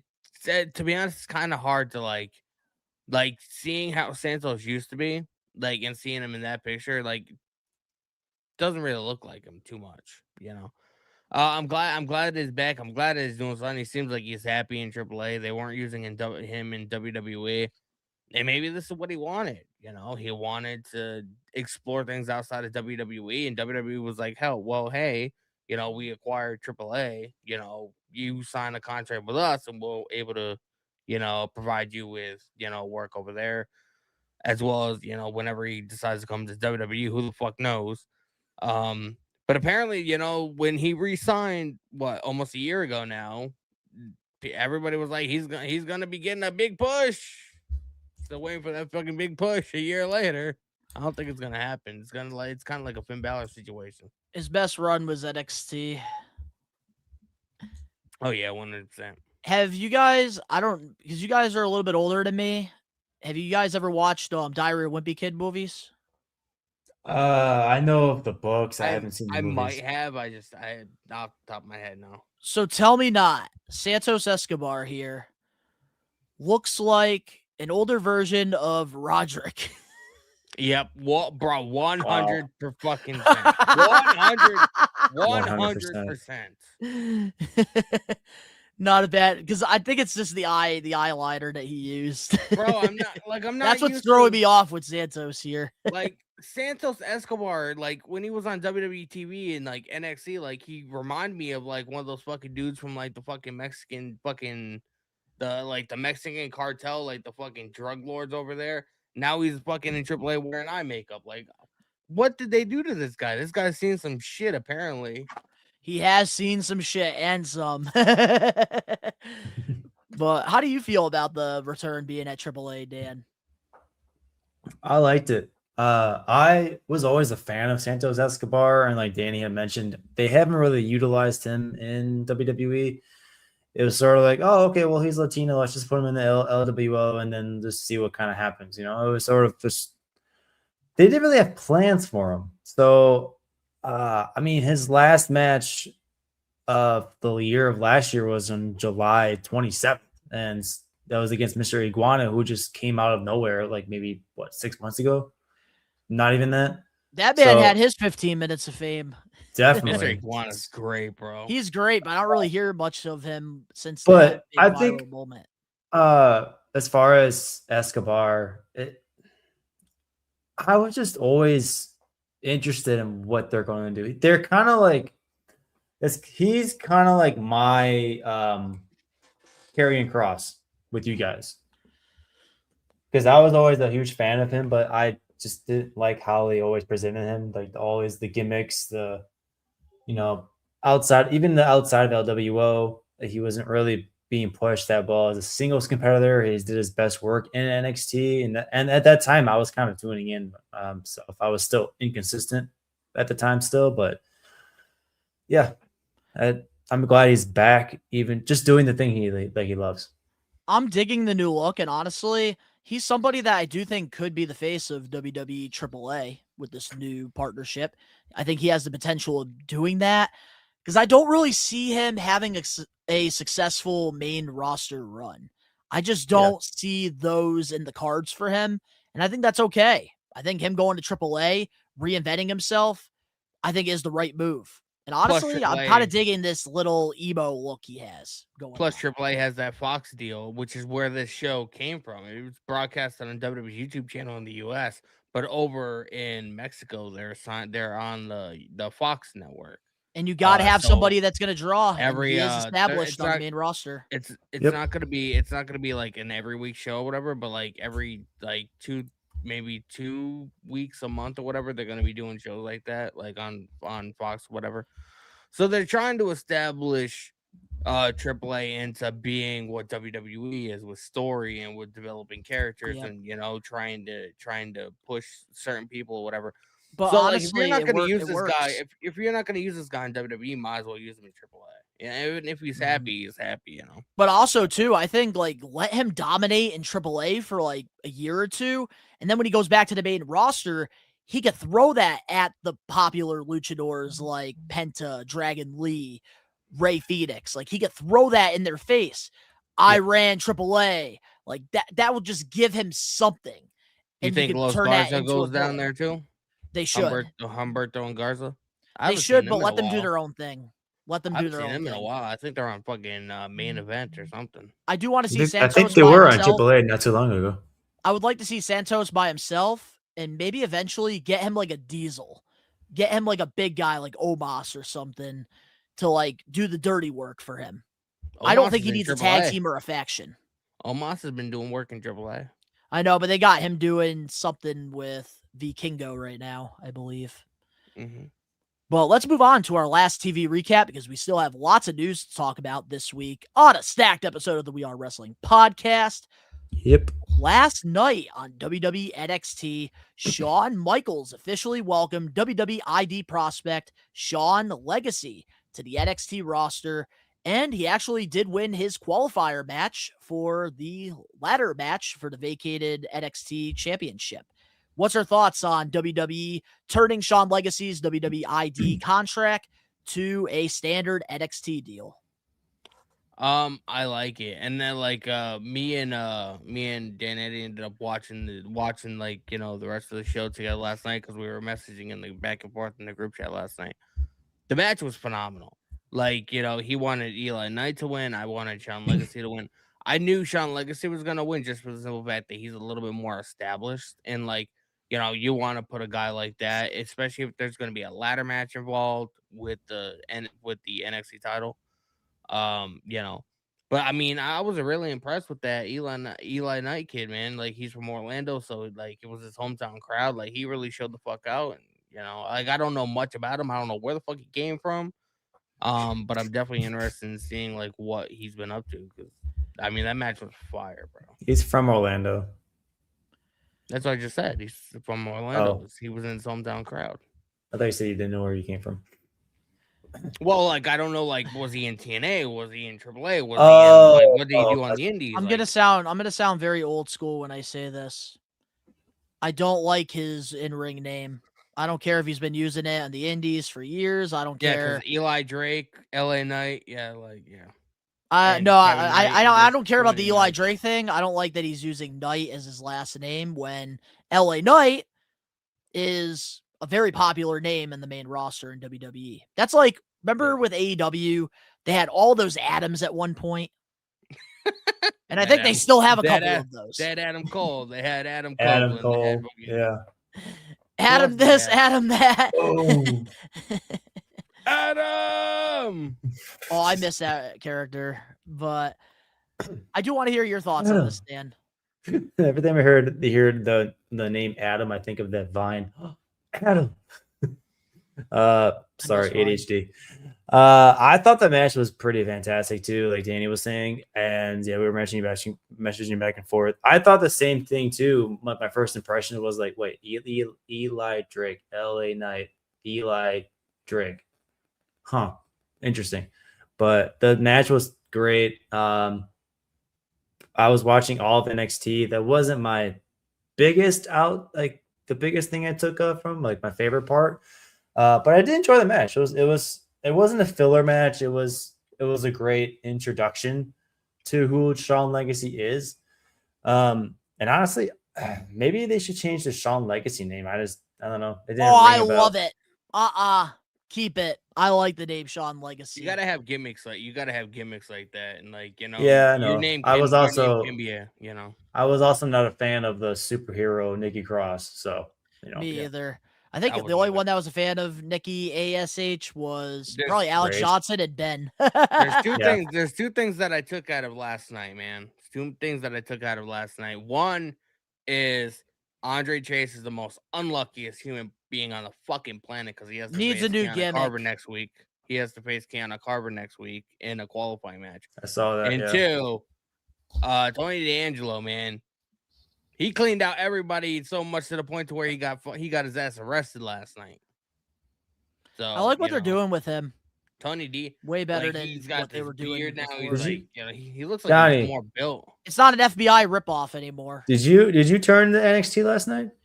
I'm gonna be honest with you. I have not. I've just seen the screenshots. I am gonna probably watch it after we get off stream here because I am trying to stay up to date with all the shows, even though it is kind of hard to do. But I will say, Sean Legacy.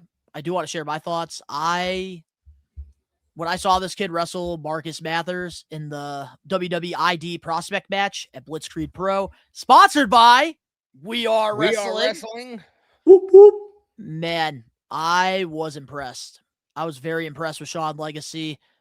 I realized at that moment why he's WWE ID'd. I got a picture with him, luckily. So mad that man did not have a gimmick table, though. I wanted to get an 8x10 signed by Sean Legacy because I like to keep my independent guys, like all like my little binder and stuff. So I don't have him now. And now that he signed with NXT, I'm not going to be able to meet him. But that's beside the point. Very happy for him. Very talented. Well-deserved. I love that the people that I am a big fan of in the WWE ID program are actually finally getting converted to NXT contracts. I love that the Vanity Project now, they're going to be regularly on TV. Jackson Drake, Brad Baylor, Ricky Smokes. We talked about them last week. But now with Sean Legacy, I like this because I think he's somebody that could take the championship off of All Ego. I want to say, too, I was thoroughly impressed with Vanity Project's match. I forgot who he fought, but I remember just watching the match. And I was like, oh, okay, cool. All right.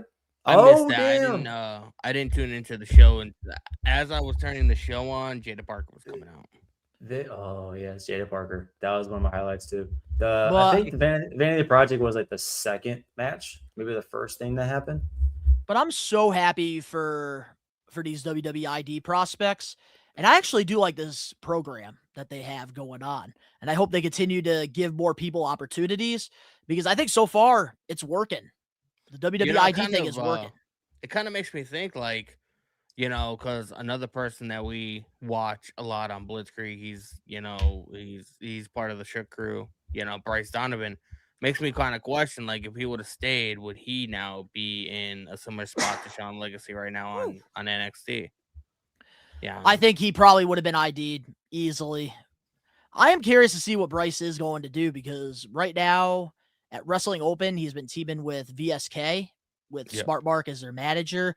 I think AEW right now, they have their eyes on Bryce because I could see him probably going to Ring of Honor because it seems like what Tony Khan's doing, he's trying to get more signings so that Ring of Honor actually has a roster where it's not people that are tweeting between AEW and ROH, which I hope he does. That's what I was thinking too, because have you noticed they've been signing a lot of indie guys? Tony Khan must know something we don't about Ring of Honor, like whether they're going to be on like some kind of like streaming service outside of like the ROH app or whatever, or did they get like a little TV deal or whatever? Like, because I know CW was interested in them at one point before they signed NXT or whatever, but that didn't, for whatever reason, it didn't end up happening. So. Kind of curious. There's something going on here. I think they're restructuring Ring of Honor because they are signing a lot of indie people, and it looks like they are open to getting more younger guys like Jordan Oliver, Alec Price. They signed Zeta Steel. They signed the Rascals. They're signing Alec Price and Jordan Oliver. They're doing a lot of good young signings. Unlike WWE, they're going after a lot of older people and TNA generation, of course. Yeah. But yeah, congratulations to Sean Legacy on making his actual debut on NXT. Also, Omar has a brother named Adam. Hey. Well, hello to your brother Adam, man. And right now, I just got to say, shout out to all 24 We Are Wrestling Maniacs right now that are a part of the live episode, the live experience. 25 people now that I said that. We want you guys to interact in the live chat. You guys are being a little sleepy this week. We need you to wake up, interact in our live chat. Here's a little fun thing. Even Alex Johnson's been quiet. Here's a little fun thing, and you guys can do, man. If you guys want to type it in the chat and be interactive, type 1 if you guys think we're gonna do an overrun and bleed into AEW Dynamite tonight. We're gonna try not to. So with that being said, let's get into the We Are Wrestling weekly news and rumors. Hope you enjoyed the new intro, ladies and gentlemen. It's time for the We Are Wrestling weekly news and rumors. Always remember, just because Dave Meltzer says it, it doesn't mean it's true. Take everything we're about to talk about with a pinch of salt. Oh my god, AEW misused another guy. Oh my god, WWE is ripping us off again. Oh my god, this guy's leaving. He said, What? the IWC, who have no profile pictures or afraid to show themselves, is buzzing about the dirt sheets. Moose said we're not allowed to criticize anything unless we're in the business. But fuck it. Let's get into the We Are Wrestling Week news and rumors. You fucking mark! Hey! Hey! I literally, Oh. guy, I'm not going to exaggerate here. As like the producer, the host with the most of the show, I edited that 10 minutes before we went live. That was a good one. You guys got fucking skills, bro. I wouldn't be able to do that. I'd be under that pressure. I'd be like, nope. I'm gonna go take a nap. Oh, there's a lot of pressure. But we don't fold under pressure because We Are Wrestling is do. now a part of Unreal. Yeah. But with that being said, let's get into our weekly news and rumors. And let's start things off with this news came out earlier today. Tommaso Ciampa has officially announced that he'll be leaving WWE when his contract ends, posting this on social media. Daddy, you have the Yes, quote. I do, man. So Tommaso Ciampa, first of all, I don't really go on his Twitter, so I don't know like how active he usually is on there. But he's not following nobody anymore, and he only has 4 posts.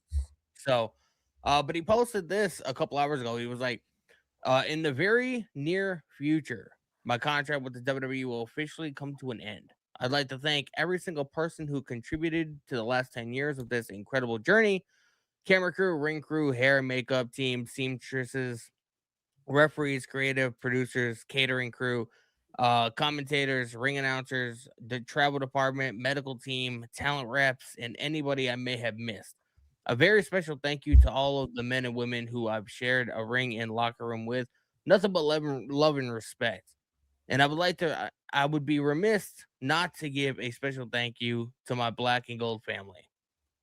Black and Gold, greatest era of NXT. You will forever hold an incredible special place in my heart.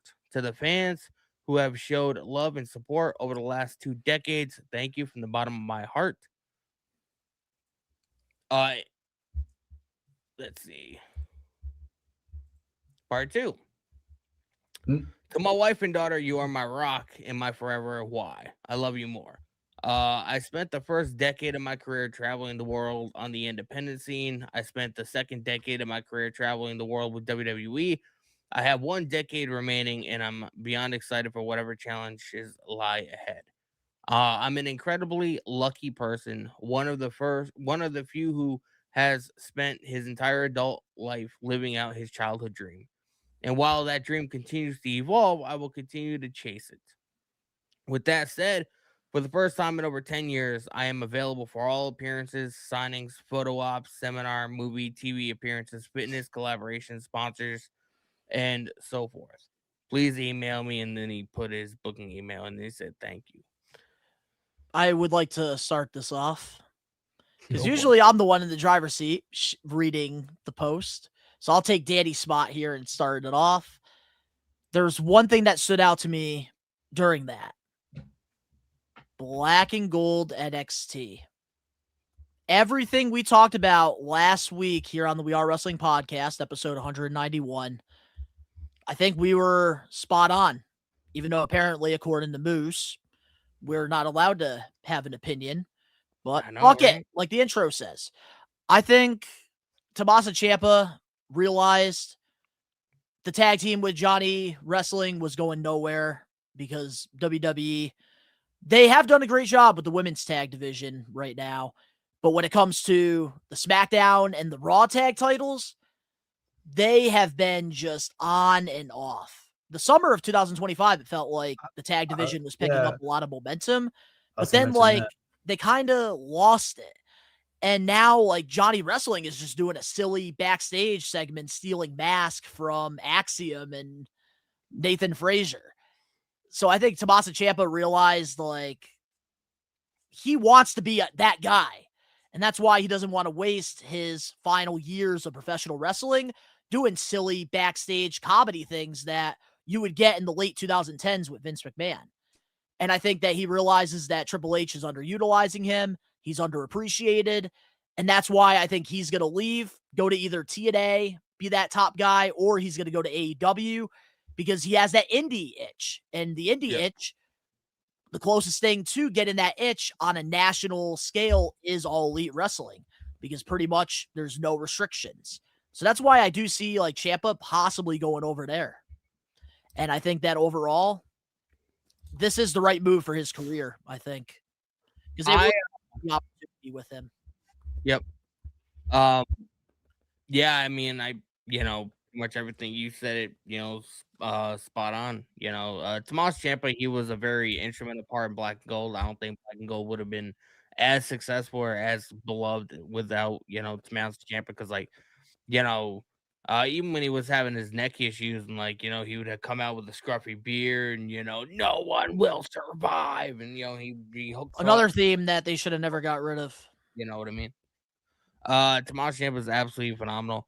And it took me a long time to realize he, was in WWE. He played a lawyer or something in a segment on SmackDown years and years and years ago. Doesn't even look like the same fucking guy.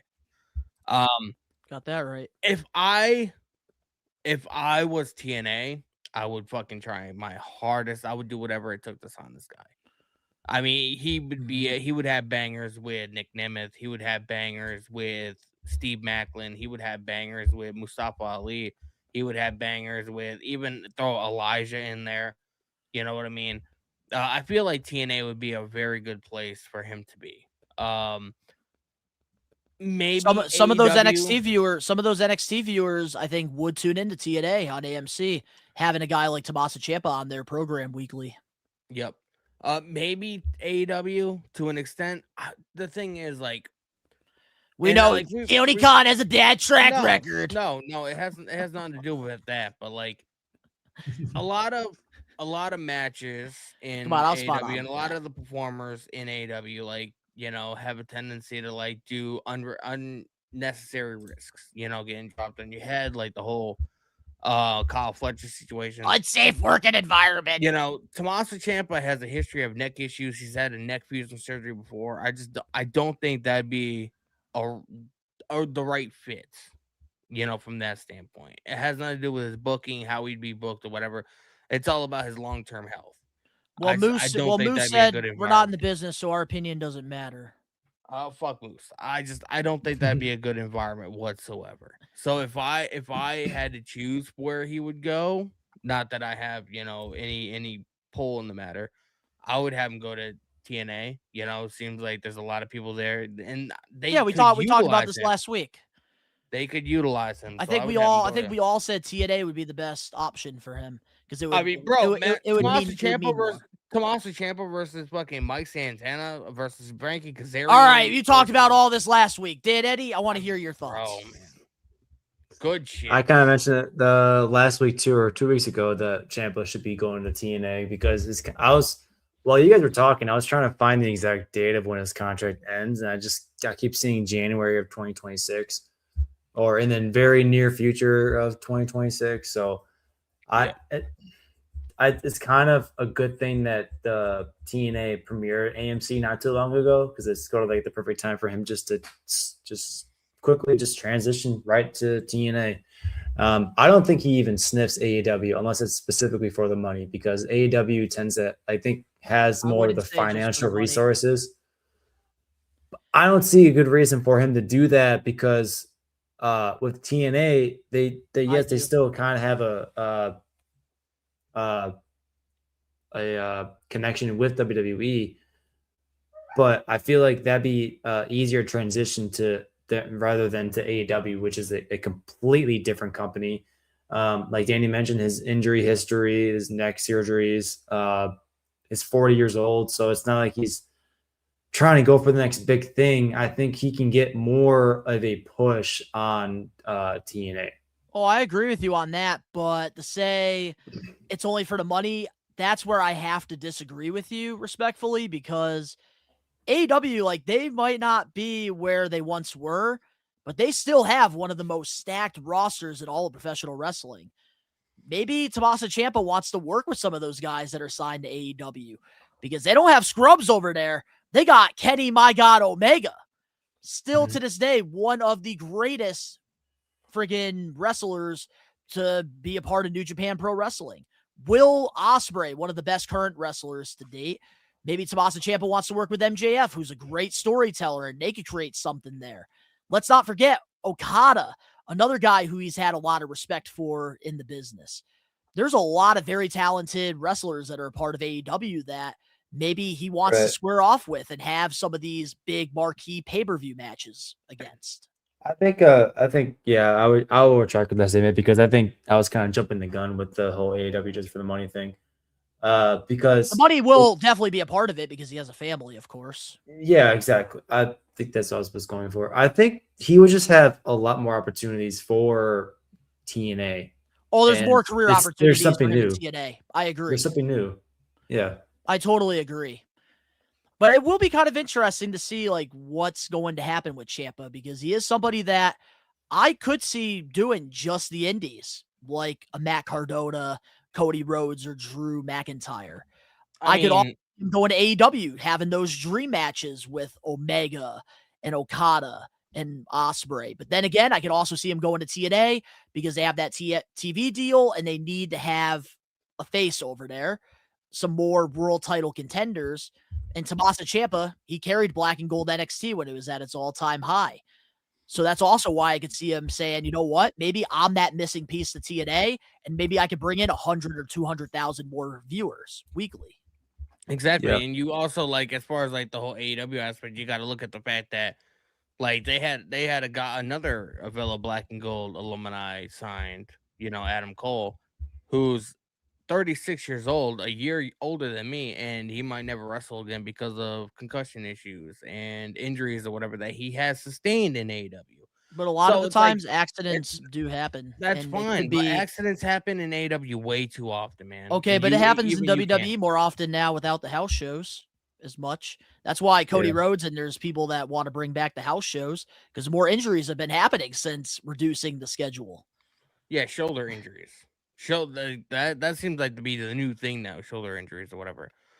But like, I don't want to see this guy go to AEW and you know. You see, I'm with you. I'm with you. I want him in TNA. Like that's where I feel like it makes the most sense. There's more mountains to be moved with him going there, but we can't discredit AEW in a sense because it also is a career choice that I could see him taking because of those dream matches and because of those opportunities. He's an indie guy at heart, and usually AEW has a pretty good track record when it comes to people that are indie driven than the WWE sports entertainment.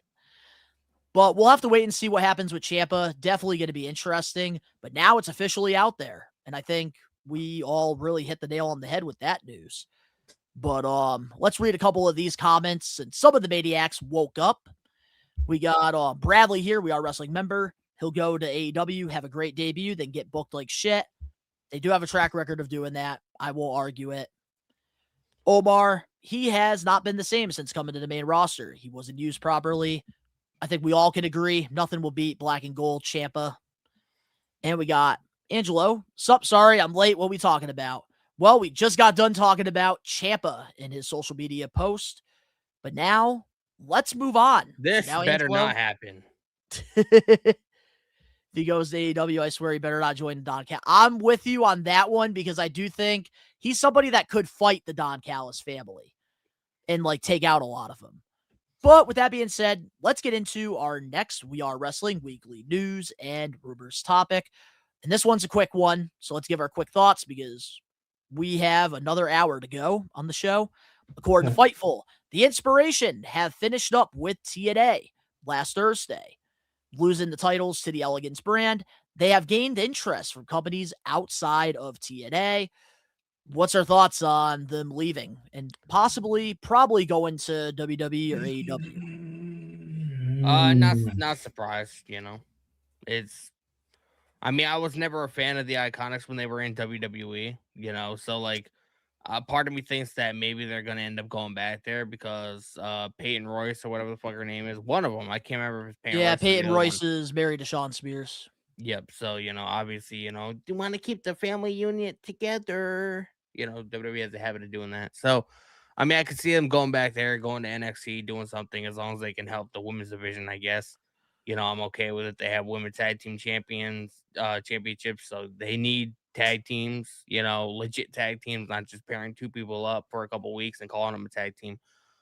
So, I mean, I'd be okay with it, I guess. I don't know. I don't really care. I mean, just because they're in WWE doesn't necessarily mean I have to like them. So, Fair. I'll be right back. Vicky needs to talk to me real quick. I'll be right back. We're live doing a show. At least he told you. us this time. Yeah, at least he gave me a heads up to switch the background. But Dan Eddy, what's your thoughts? What's on up? Do so we much have more to? quieter. I like this. My thought was, do we have to? Because but we're going what's it called? Piggybacking off of what Danny was saying with the women's division. Honestly, the singles division and even the tag team division is getting a huge push right now. So I don't know how much more of a help bringing in the inspiration or the Iconics in. And to be quite brutally honest, with all due respect, I rather prefer Alexa Bliss and Nikki Ash being back together as a tag team than watching the Iconics. I will say this. I was a fan of them in late 2000. Like, I was a fan of them when they first were a part of WWE. But I will say, watching them in TNA this past year, seems like they really just like aren't as good as they once were. Yeah, and I'll have to with Angelo's comment with WWE needs more women's tag teams. I'm gonna have to sadly disagree with you, buddy. I do agree with him. They have so many teams right now. They have 4 going after the titles. I think. Yeah, but then what? But now, what are you gonna do after those 4 go for the titles? You need somebody to be up next. Because remember, there's no off season in WWE or professional wrestling. Well, no, but they also they're building something with Nia Jax and Lash Legend. They have Alexa Bliss and Charlotte Flair still together. They just gave Rio and Rio Iplet, whatever their name is, the tag team titles. They could maybe use a little bit more, maybe. But the way he's phrasing, I think needs more women's tag teams. I don't know, for a lot more than we think. I don't know. For me, that's not a needle mover, but I can see why WWE would want to bring them back because they would want to add some depth to their tag division with somebody who's already established, and they wouldn't have to take weeks to build up the relationship with Peyton and Billy. It's the nostalgic of it, I think, if they're thinking at anything, because a lot of people recognize them as the Iconics because they're iconic.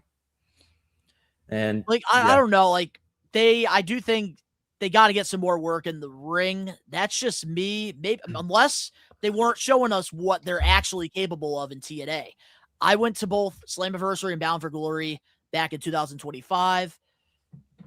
Danny, welcome back. Appreciate you. All right, so back to what I was saying now.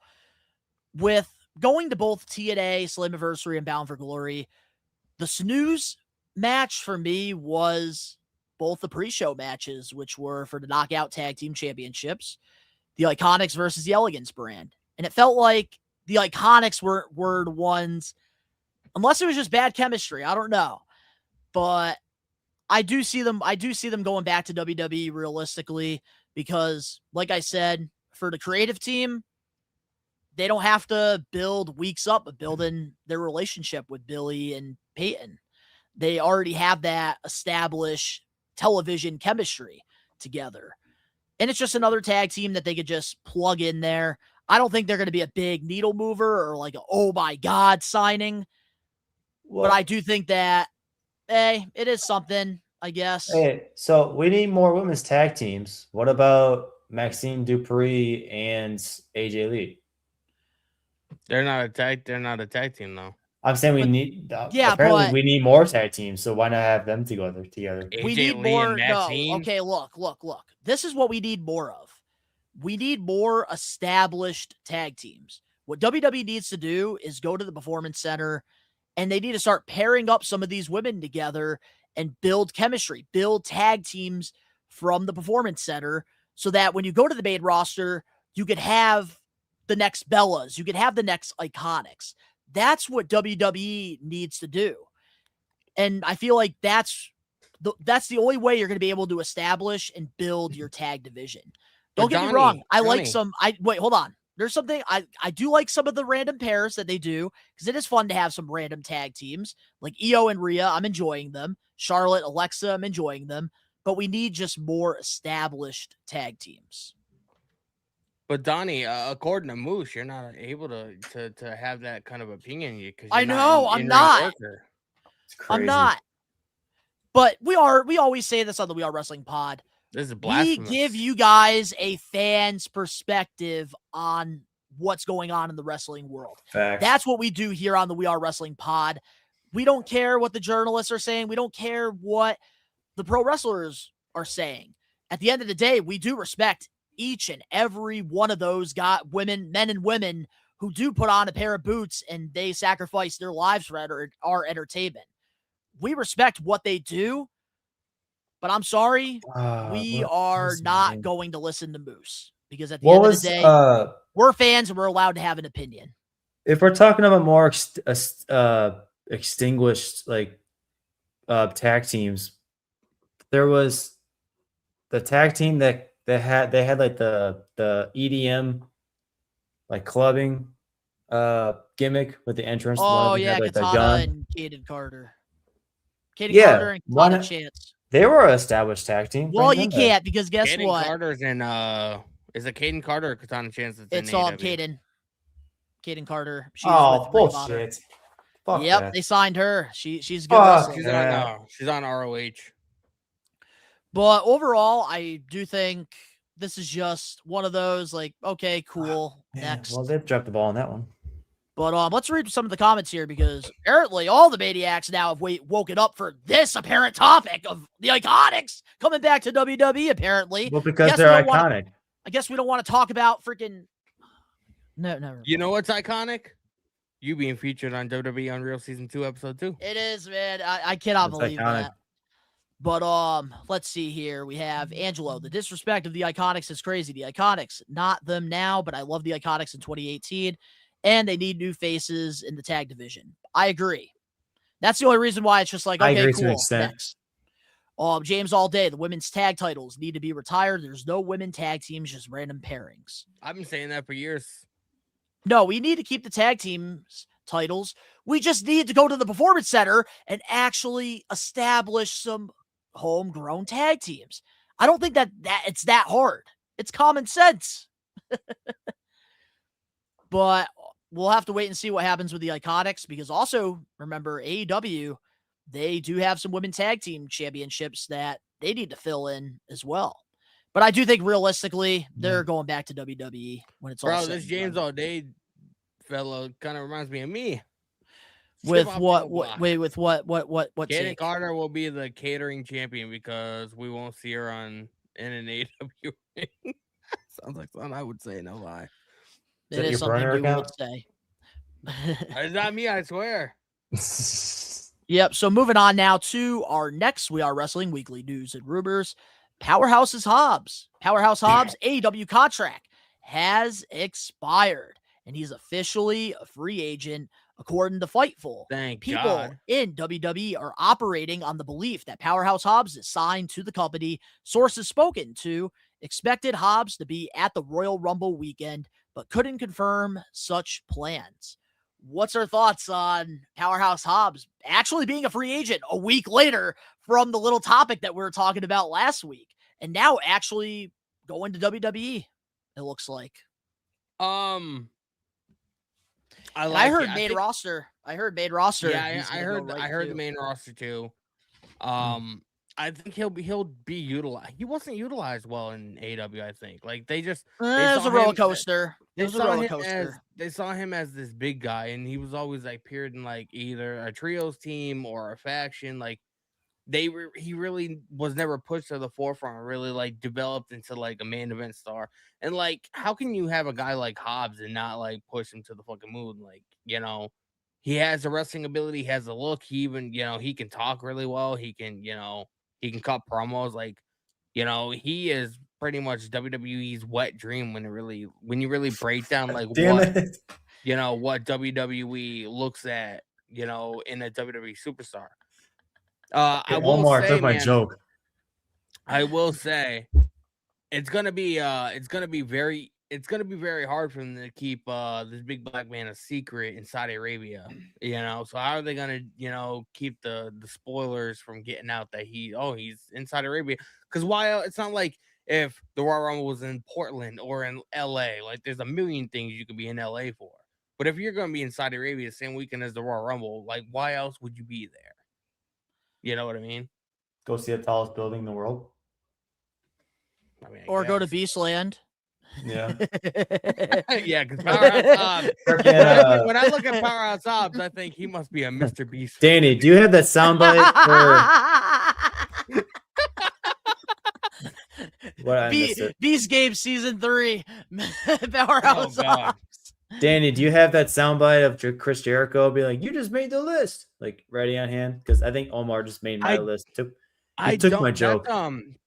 That's my when somebody follows me when I'm streaming on TikTok and somebody follows me. That's what it is. That's why I asked if you had it on standby. Because Hobbs number 30, you heard him from me first. I was about to say that once Danny stops talking. So we talked about it last week. I'm gonna keep it short and sweet. I don't think it's gonna happen. But I was just gonna make the joke about it being number 30 and being number 30. Number 30. That's the big surprise for WWE, and then the IWC is gonna be so bad that it's Powerhouse Hobbs and not Chris Jericho. Yeah. Bro, like, did you guys see that the photo I sent to you guys in the group chat? Yes, I've seen all your stuff in the group chat, and you've made me want to bash my head on my desk. I don't give a fuck. Maybe you should bash your head on your desk because you might need a fucking new one, you dork. But Jericho is signed on to do a horror convention in the middle of March. That makes me think that he's not going to be in the Rumble because WWE does not like them doing outside bookings like that. Besides, like Jericho showed up at WrestleMania. That's my prediction at this point. Basically, he's still on the roster page of AEW. Well, what I'm saying is Danny needs that sound alert about Chris Jericho being put on the list, and then Donnie needs a button to press where it said "eat shit." We do need to have a call. We need to like randomly. Bro, I have an app on my computer. It's like just filled with like fucking sound bites that I can. We got a show to run. We're not talking about sound bits here. Let's get back into Powerhouse Hobbs. He's the one that fucking brought it up. I ain't do shit. Eat shit. Stay in Arkansas, you bitch. Powerhouse Hobbs, the AEW, like we knew like his contract was up, but I think it really caught us all off guard. Like during Dynamite, the report comes out that like his contract is up after Dynamite. And I think it really caught all of us off guard. But I still stand by my opinion last week. I think Powerhouse Hobbs is not ready for the main roster. I think that they should have him go to NXT, make him a top guy over there since we didn't get to see that in AEW. We saw like a roller coaster booking with him. So I kind of want him to go to NXT, build the brand around him, and then let's see what this man is capable of doing over there so that we bring him into the main roster and let him take over. Well, I mean, you also have Ricky Starks in NXT too.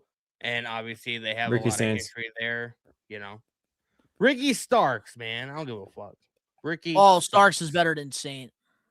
His run in NXT is corrects me for saying Blake Marilyn Monroe. Marilyn Monroe. I will continue to call her Mariah May. Yes, her run was better in AEW. Mariah May, man. That's NXT. the star.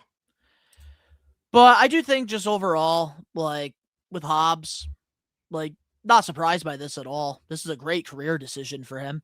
And hopefully it works out because he is good. And I think his ceiling, I see Intercontinental United States champion. Yeah. I can see And that. that's okay. Yeah. That's not disrespecting him whatsoever. Plenty of guys who've Uh, never won the world title that are Hall of I Famers. I can actually see him coming in anywhere between like 10 and number 20.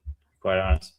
If I had to guess, nah, this is gonna be a wild prediction, but like, you know, I feel like WWE and Triple H is gonna do everything that they can to push him to the fucking moon, because AEW didn't utilize him that well as a big guy.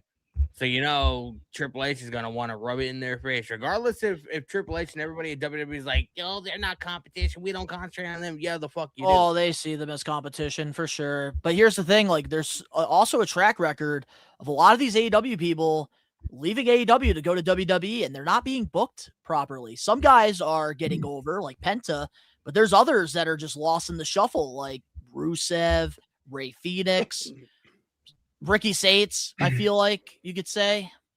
That's Like, what I feel like. I feel it's like hit or miss. Rusev. I feel like Rusev should have came in as Miro and not just, you know, back as Rusev again, because Miro was Or the have one him that win broke. some important matches, maybe. That would help. Yeah, I push think stuff. he should have kept the Rusev name because people know him as Yeah. of in WWE. But what I was saying, Donnie, like there is also a track record where as soon as somebody leaves AEW and goes to WWE, they get a title within like their first year. There's a picture That to is prove true it. too. You are right. You Jade, are right Ricky about Saints, that. Ethan Page won the belt. CM What? Punk, It Ethan was Page. like 4 or 6 weeks. I want Yeah. to paint With this. I want to NXT, paint this picture and for then you won the guys, belt. man. Powerhouse Hobbs, Will Hobbs, whatever he's gonna be called, versus Obafemi, WWE Championship.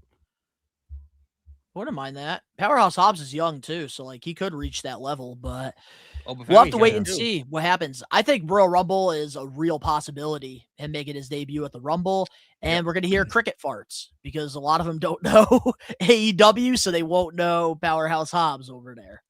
Hey, I was actually surprised how many people, like, what the kind of reaction that Obafemi got when he showed up on Saturday Night's main event, John Cena's last match against Cody. I thought people were gonna be like, who the fuck is? I thought people were gonna be like, who the fuck is this guy? You know, because majority of them don't watch NXT. So You a know what I mean? couple comments we'll read here real quick. Angelo in the live chat. We are wrestling member, by the way. Wrong wording. I think Hobbs is ready. I just don't think the crowd will be familiar with him. That I That's agree. fine. That's a fine. good way of saying it. You got to build them up. Just imagine the matches: Hobbs versus Braun, Hobbs versus Lesnar, Hobbs versus Gunter. Oh, they are so good. Over. Do they still have the trio championships? No, they do not. They No, lost fucking them Jet to a Speed random and, pairing of Hangman. Jet Speed and Hangman. After Hangman James was all day. literally just in the fucking main event for the world. I will say this: the Hurt Syndicate is being booked better in AEW than WWE. Agree. Absolutely agree. Well, yeah, so also have to remember, like, we don't know what the Hurt Syndicate would have been like in WWE necessarily, because when they were around, it was when they were. It was the Oh, Thunderdome Triple H era. had the opportunity to do it. He fucking blew it. It He was the doesn't care. Thunderdome era, bro. The fans in WWE didn't get to see them on television, besides, like, you know, like how we are right now. You know, But 'cause there's always there were what no ifs in fans. pro wrestling. Always And I what think ifs, this yeah. is going to be a what if scenario. Let's move on to some AEW news here. The Rascals are all elite, and they did make their debut this past Saturday on AEW Collision without one of the members of the Rascals, and that is Trey Miguel. Trey Miguel. And he shared on his IG story that he's taken a break from pro wrestling. There's been a lot of reports from different journalists out there, so I do have some of it right here with me, and I'm going to read it to you guys. So, according to Fightful, Trey Miguel was let go from his AEW contract. Trey Miguel's AEW release was implied to be a Warner Brothers Discovery decision in relation to a 2020 post that was homophobic in nature. The reaction in AEW was one of frustration. A number of wrestlers felt like they were standards applied to AEW talent when talent that don't apply to others. Featured Warner Brothers Discovery named who had made controversial comments. Brian of the Wrestling Observer newsletter, this is what he said. Trey Miguel's AEW release reportedly came up above, but had nothing to do with Eddie Talent or Tony Khan. No one's really saying much. Well, some people are saying certain things, but my understanding is whatever it is, it came from above. And pretty much, I believe what he's referring to is he was in a past relationship with MJF's wife, Alicia, back in the Indies during the late 2010s. And some people were speculating that maybe that was the reason why Trey is not a part of AEW. But that's not true according to all of these sources. Pretty much it's Warner Brothers Discovery with the whole incident that happened with him and, I believe, independent wrestler David Starr. Which David Starr has gone on to say, like, him and Trey are good now and that the past is the past and he's forgiven him. People can grow, people can change. And it seems like a lot of people that are in the LGBTQ community that are wrestlers are actually backing up Trey and saying that he's done a lot for them throughout their career. But with all the context that I just gave you guys about this, what is your thoughts about Trey not being a part of the Rascals in this decision by Warner Brothers Discovery? I think it's kind of fucked up, you know, when you really break it down. Like, I know me and you had a heated exchange yesterday. Yes, not we did. You want to talk? but, You want to talk about it? Yes, I personally think that it was Tony Khan that let Trey go, but obviously he doesn't want to, he doesn't want everybody to be mad at him or whatever. So, he fed it to the dirt sheets that it came from above him, meaning Warner Brothers Discovery.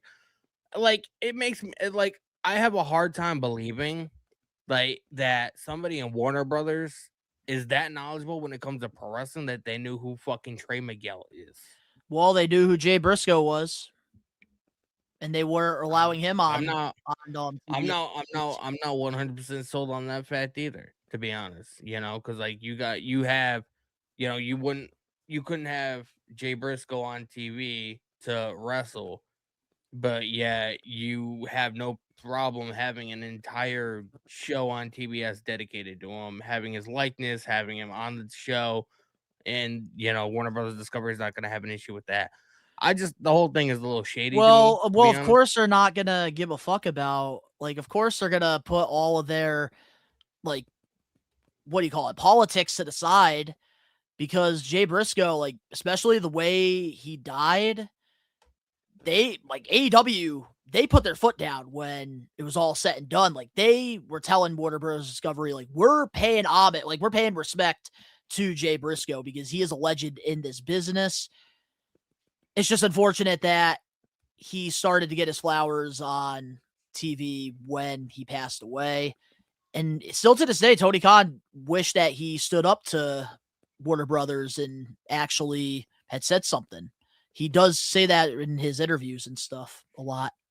Yeah, it just like Tony Khan has more money than fucking Jesus Christ. And that's where I want to set, and that's where I want to set in the real world reality, because at the end of the day, it doesn't matter how much money you have. You could be the CEO, you could be the chairman. There's been plenty of times where WWE couldn't do stuff on TV because the network said so. And the network is paying your company millions of dollars. And there is rules that are applied to some of these networks. One of the reasons why WWE made the decision to go PG, because there was more opportunities there for them. It was more money for the networks. AEW, on the other hand, that's why I'm saying, like, if the network tells Tony Khan you can't do something, doesn't matter how much money Tony Khan throws at them, because these networks have more money than Poseidon. They have so much more power than Tony Khan. You see, and that's what you don't realize. Like, any television network, that's how it works. Just the fact that somebody in Warner Brothers is that knowledgeable that they know who fucking Trey Miguel, the Rascals, well, guess what? The IWC is so toxic. Who spent hardly any time out of TNA, bro. Okay. I didn't even know who Trey Miguel was until maybe fucking 4 years ago. I had no idea. But that's you. There's a lot of people that actually know who Trey Miguel is. I don't believe it. I don't believe it. I'm not buying okay, and you have to also realize when somebody gets signed to WWE or AEW, people are talking about it.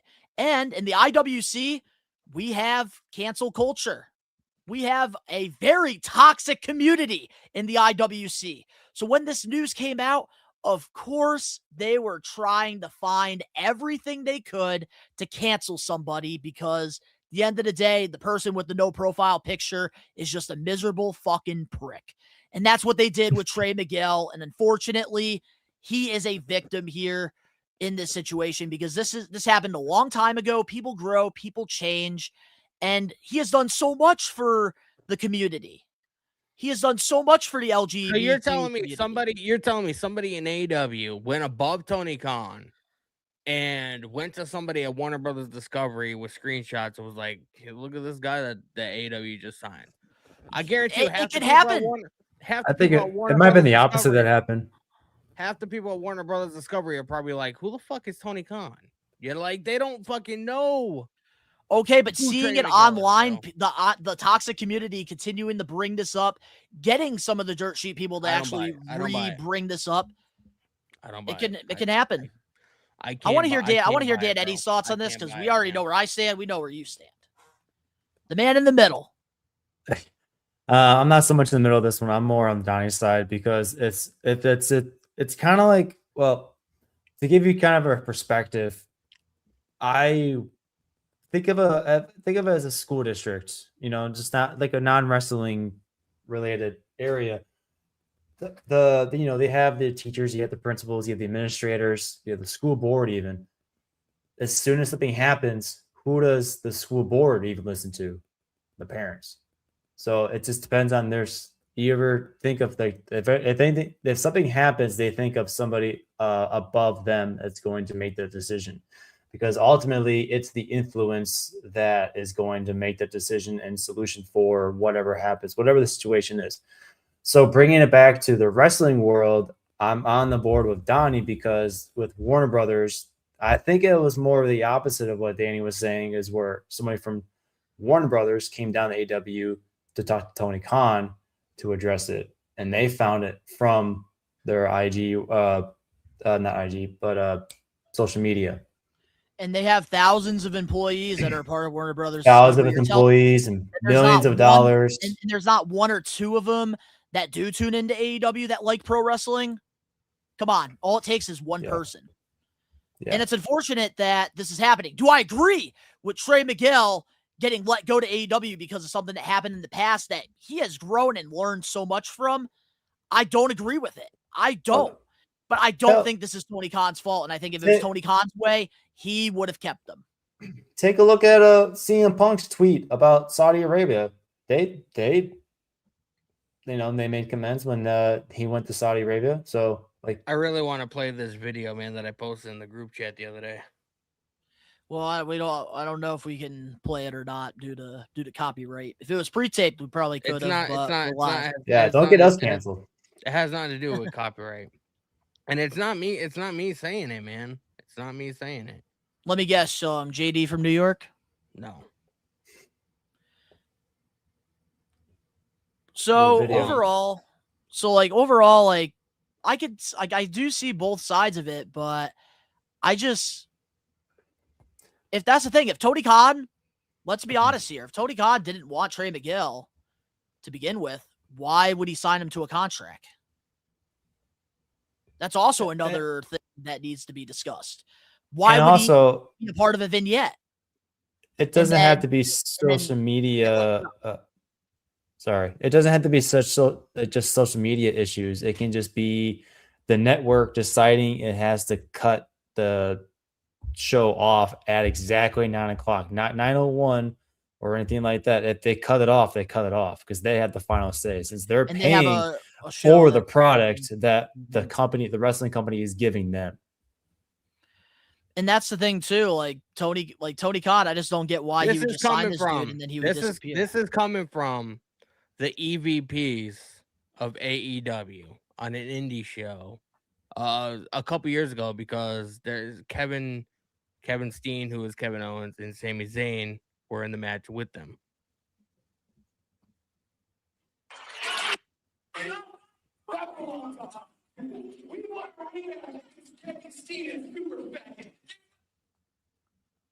So what did he say exactly? He said, I want a rematch against Kevin Steen and Super Faggot.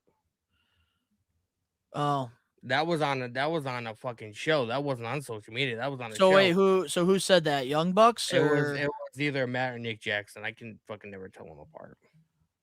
Well, you have to realize too, like, especially with like television, like companies like Warner Brothers and Netflix and all of them, they do play favoritism, and it's a fucked up industry. It really is. It is. Yep.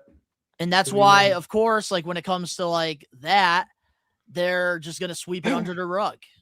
But a guy like Trey Miguel is going to get repercussions because he's not on the level of somebody like the Young Bucks. And it's sad. It's fucked up. I hope TNA or NXT sign this guy and push him to the fucking moon just to stick it to AEW being like, look what the fuck you guys could have had. And you see, that's the wrong mindset.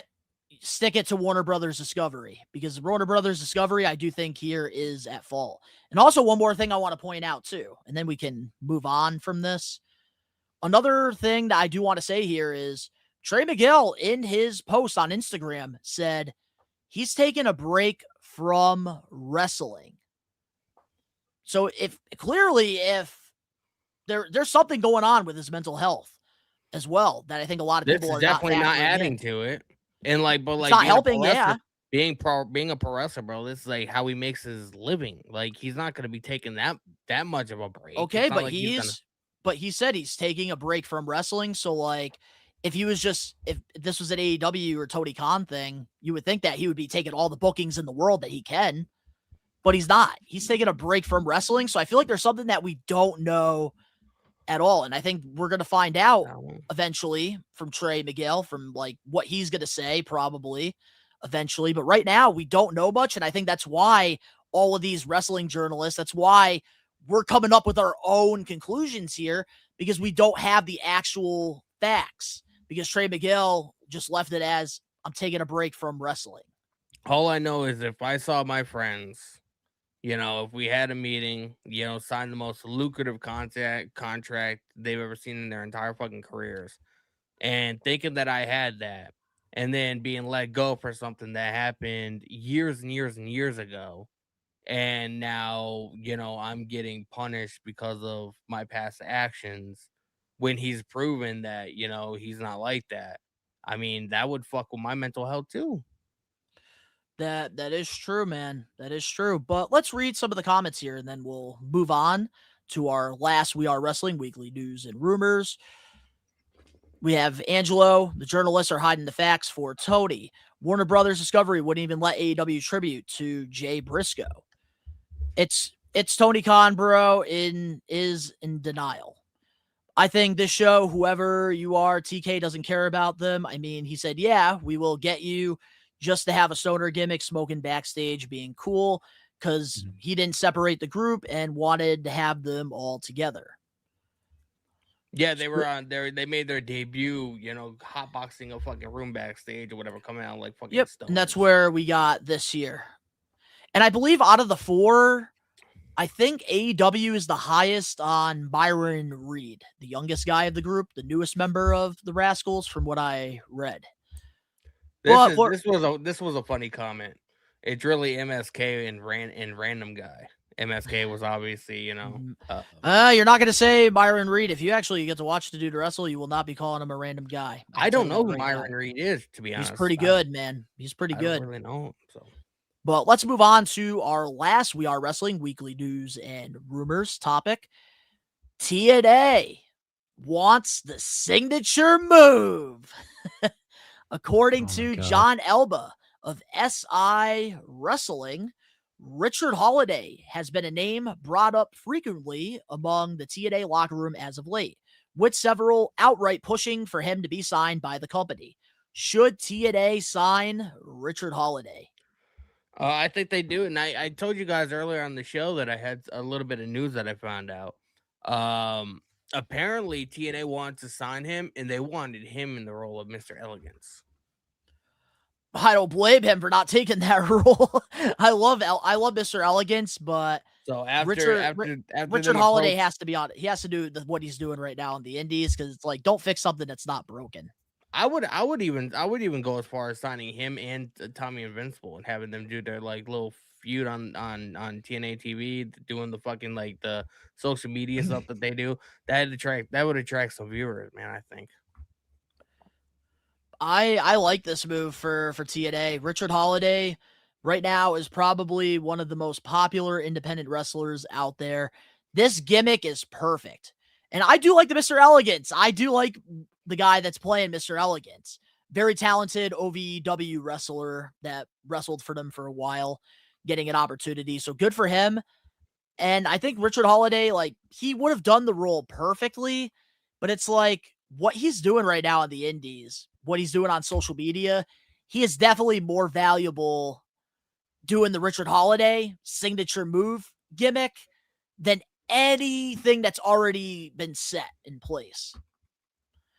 But man, this is a signing that I think TNA, they should be getting this guy on the dotted line. And I'm surprised AEW hasn't, because Richard Holiday does have a lot of people over at AEW who he's worked with in MLW, like MJF, Alicia. Like there's a lot of people over there that I'm surprised they haven't got him signed. So TNA, Yeah, he could be a world champion. He is somebody that they could build the company around next 3 to 5 years. I only saw him wrestle once at Northeast Wrestling when we were. I think it was me, you, and Ben, and it might have been like one or two other people, whatever. We went to Northeast Wrestling out in Connecticut, and he had I think that was the night he wrestled Killer Cross when Killer Cross first got released from WWE around that time. Yep. Because I think Alistair, it might have been the same show that Malachi or Alistair had a match with Jay Lethal, I believe. Yep, that was the show. So I've only seen him once, but I mean the dude's phenomenal. And you were like, you were telling me about him, and you were like, oh yeah, he wrestled MLW. Signature move. So congratulations to him if he gets picked up. Hopefully he does. I mean, fucking sign Tommy Invincible too and let them do their fucking matches on fucking There's TNA. so many talented independent wrestlers that need to be signed on the dotted line. And if I'm TNA, WWE, AEW, I would be scouting only the Northeast. We really have the best wrestlers in this area. And I'm not being biased. Just spitting facts. I can't argue. I don't know much wrestlers that are from the Midwest, so. Oh, we have some breaking news 46 minutes ago. Not that it's not like massive news, All but right. Talk about it. There was supposed to be a live episode of Collision from the esports stadium in Arlington, Texas on Saturday. Ooh. But because of weather conditions, they have canceled the event, and fans that were going to be in attendance are going to be receiving an email on how they can get a refund within 24 to 48 hours. So damn, Yeah. that sucks, Yeah, because that Texas. arena, dude, that arena at Arlington is such a nice arena for like a small show like Collision. Pretty much the entire South is going to get hit, including me. Yep, and we're also going to be getting hit on Sunday in the Northeast as well with a big snow ice storm. So if you anybody in the chat was going to AW Collision on Saturday, we are sorry to inform you that it's not happening no more. So check your email. It's not happening. You're getting snowed in. All right. Well, with that being said, I think it's time for the Getting Put Over segment. Every week, we do this thing called the Getting Put Over segment, where we pick one past, present, or future professional wrestler and we put them over. This is our way of paying respect to those who have sacrificed their bodies for our entertainment. Somebody is getting put over.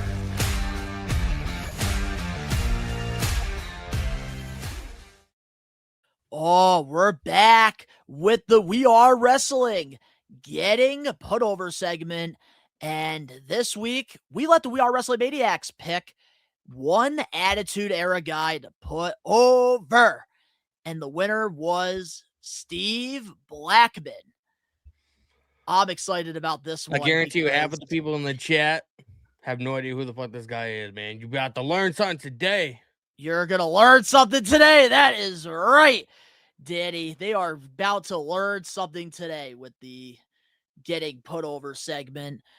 And that's what we're here to do. So let's get into our Getting Put Over segment with Steve Blackman. And if this is your first time listening to a getting put over segment, the way we like to do this. We talk about the accolades. We talk about our favorite title run, favorite match, favorite segment, favorite year, favorite rivalry, dream opponent, and a what if scenario. And Steve Blackman, this one's going to be short and sweet when it comes to accolades. And here is his only accolade. He is a 6-time WWE Hardcore Champion. Let's talk about our favorite title run of Steve motherfucking Blackman.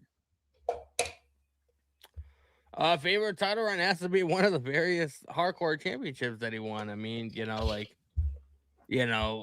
just the hardcore title back in the Attitude Era was like one of my feel like whenever there was a scheduled match with a hardcore title, I was like, oh my god, what kind of shenanigans are we going to be seeing today?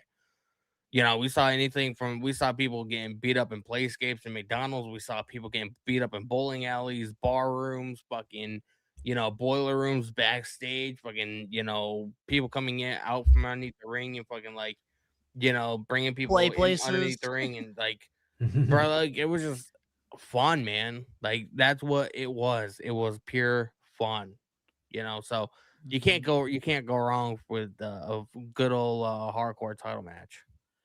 And all of our answers are the hardcore title, obviously. Yeah. Look at Funaki, man. He getting his ass beat. I picked the one when he got in 2000 that was around 89 days or so. That's Shane McMahon, I believe, right? That is Shane. That is. I think he defeated wrestlers to keep the title, such as like Kane, Christian, and Edge. And I think Funaki is another one. So like really big familiar names. And it was just his longest title run ever. So Steve Blackman was one of those guys that wasn't a transitional hardcore champion. Not that often. Because he did have a very lengthy run. And I thought like this was great for him because he was the lethal weapon. He never held it more than 100 days, but he still held it multiple times. But a lot longer than 20 minutes. I was thinking about something, but I wasn't sure if I was correct on it because it was gonna be one of my answers to one of the questions on this. But when he had a feud with Raven, is he the one that chased Raven in the back with the parking lot, and then he got attacked by that woman with the ski mask, and they ended up speeding out together? Do you remember what I'm talking about? I think I do. Like I'm drawing a little bit of a blank, but I think I know if that was Steve Blackman or not. I can't remember if that was Steve Blackman in that feud, so I didn't mention it. But I don't remember. But I will say this: speaking of the Hardcore Championship, big event New York's coming up, and they actually just announced Steve Blackman, which is a rare appearance.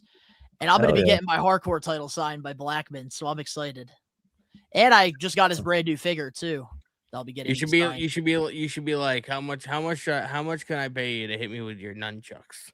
Fuck that! Oh hell no! I would need like a $1,000 super chat. That's what I would need to get hit with the nunchuck. Bro, I mean that would be a great story to tell. I got hit with Steve Blackman's nunchucks. I volunteer as tribute. Hell yeah! All right, well we got Tyrus here. A martial artist made the Hardcore Championship legit. Yes, he did. 100%.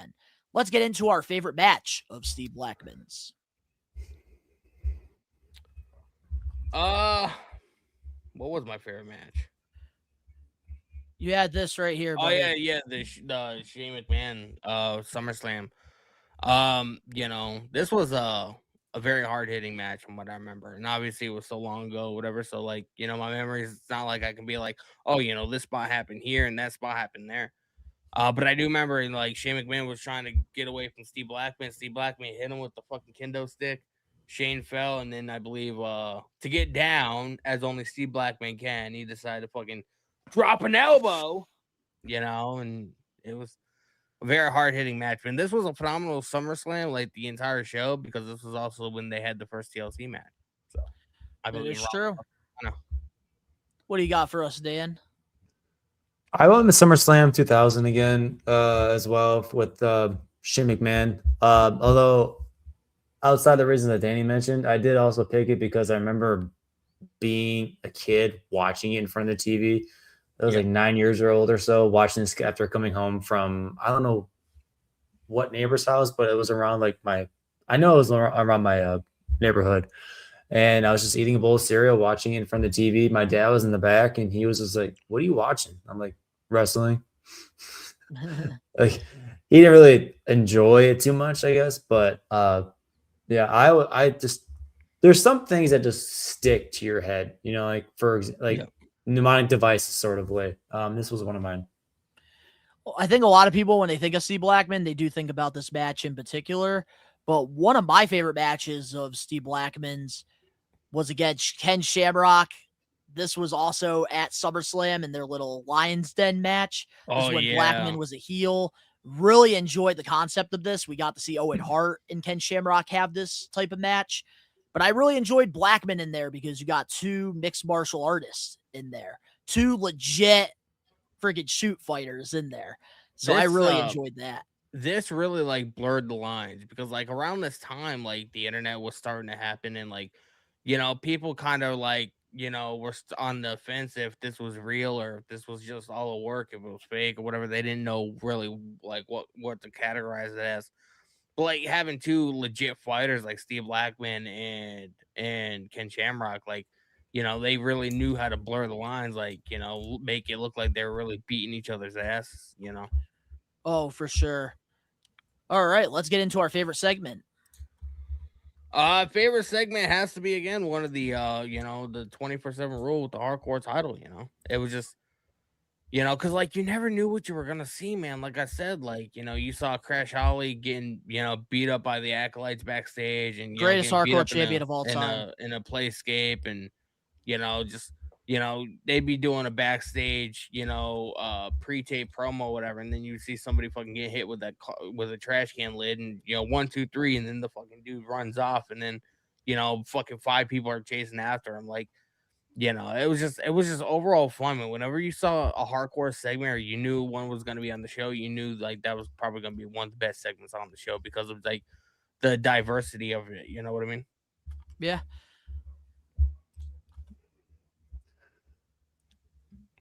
Me?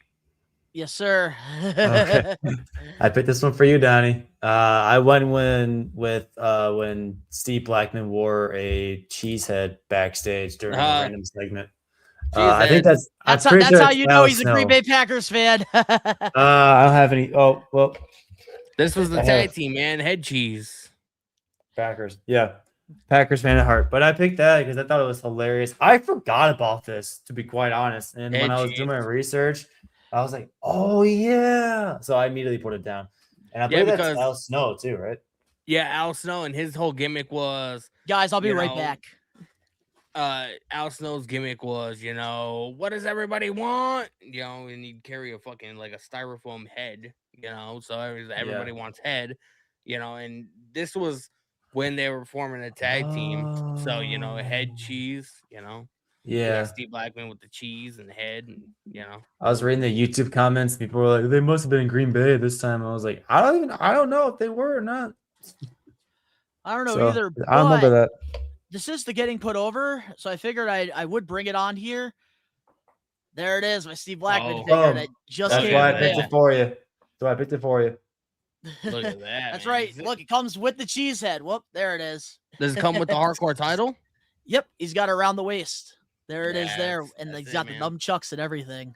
I will be getting that signed at Big Event New York, which I'm excited because Blackman was like one of my favorite Attitude Era guys.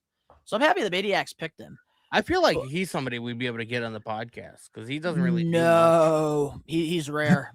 Trust me, he's a rare appearance. Like him going to Big Event is like very big news. He's the Bill Bondsman out in Pennsylvania. Yes, he is.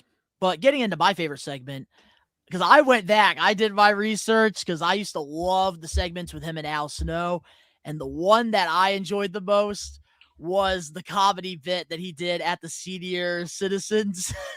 Yeah. This was great. He Al Snow, I can't even say it without laughing, but Al Snow pretty much, he brought Steve Blackman to this retirement home because he was trying to work on being funny because he takes everything so serious. And Blackman's like, all right, this is just a regular signing. I'm going to sign some autographs, meet fans, and we're going to bounce. And Al Snow said, that's not happening today. So he's like, there's like little segments, like when they get back from commercial, it's like Blackman reading like an index card, making like a joke. And then you have like the old people. They're like, you suck. Like, I heard that one before. And Blackman and then he took out the nunchuck on the old bitch. Almost fucked her up. Oh, that was fucking funny. That was way too funny. He literally took out the nunchuck and almost fucking smacked the bitch.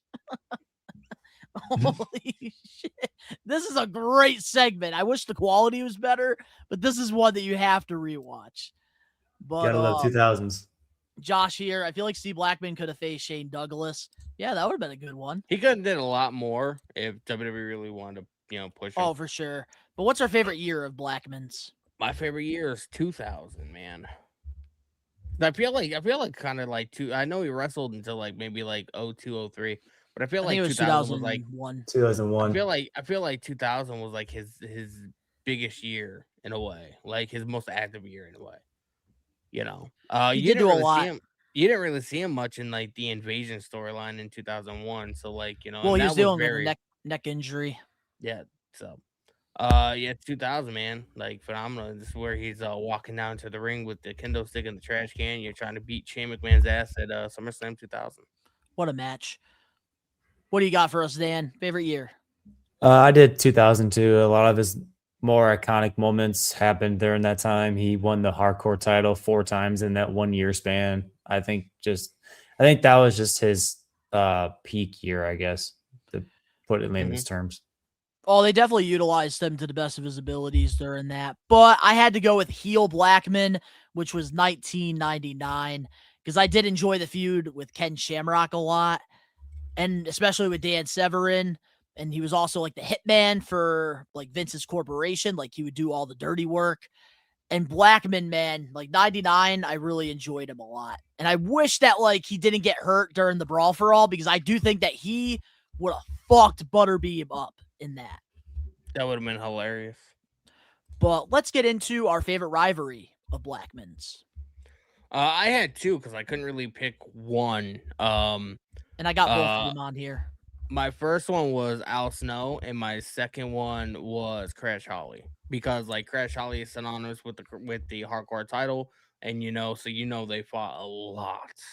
And like I said, man, just same reasons I said before. The hardcore title was it was fun. I liked the dynamic between him and Al Snow.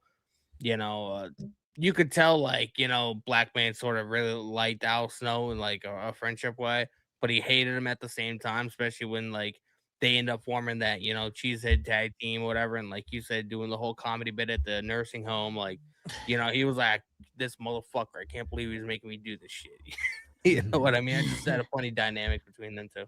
Dude, head cheese, like that's exactly how you build like a random tag team. That is the perfect way of doing it.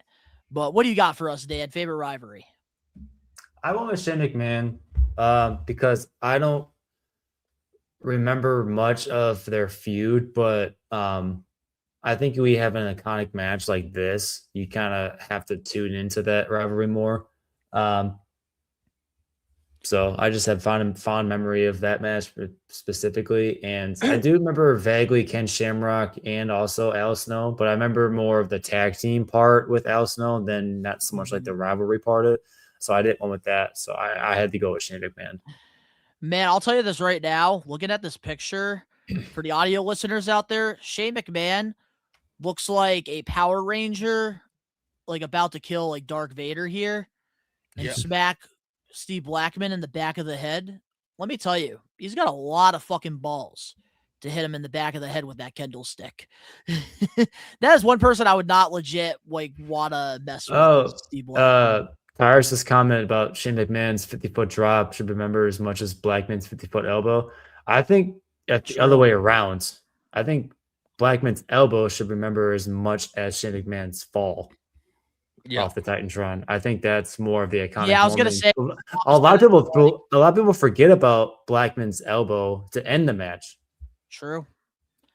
That is very true. Yeah, I think you had it the opposite way, Tyrus. But getting into my favorite rivalry, I had to go Ken Shamrock, two legit fighters.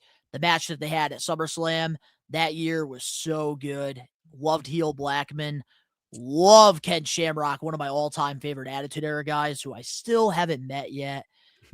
My God. Blackman and Shamrock, that was such a good rivalry. But let's get into our dream opponent. Ding, ding, ding. What do you got for us, Danny? I believe I said Aleister Black, and I said who the fuck did I say? I said somebody else.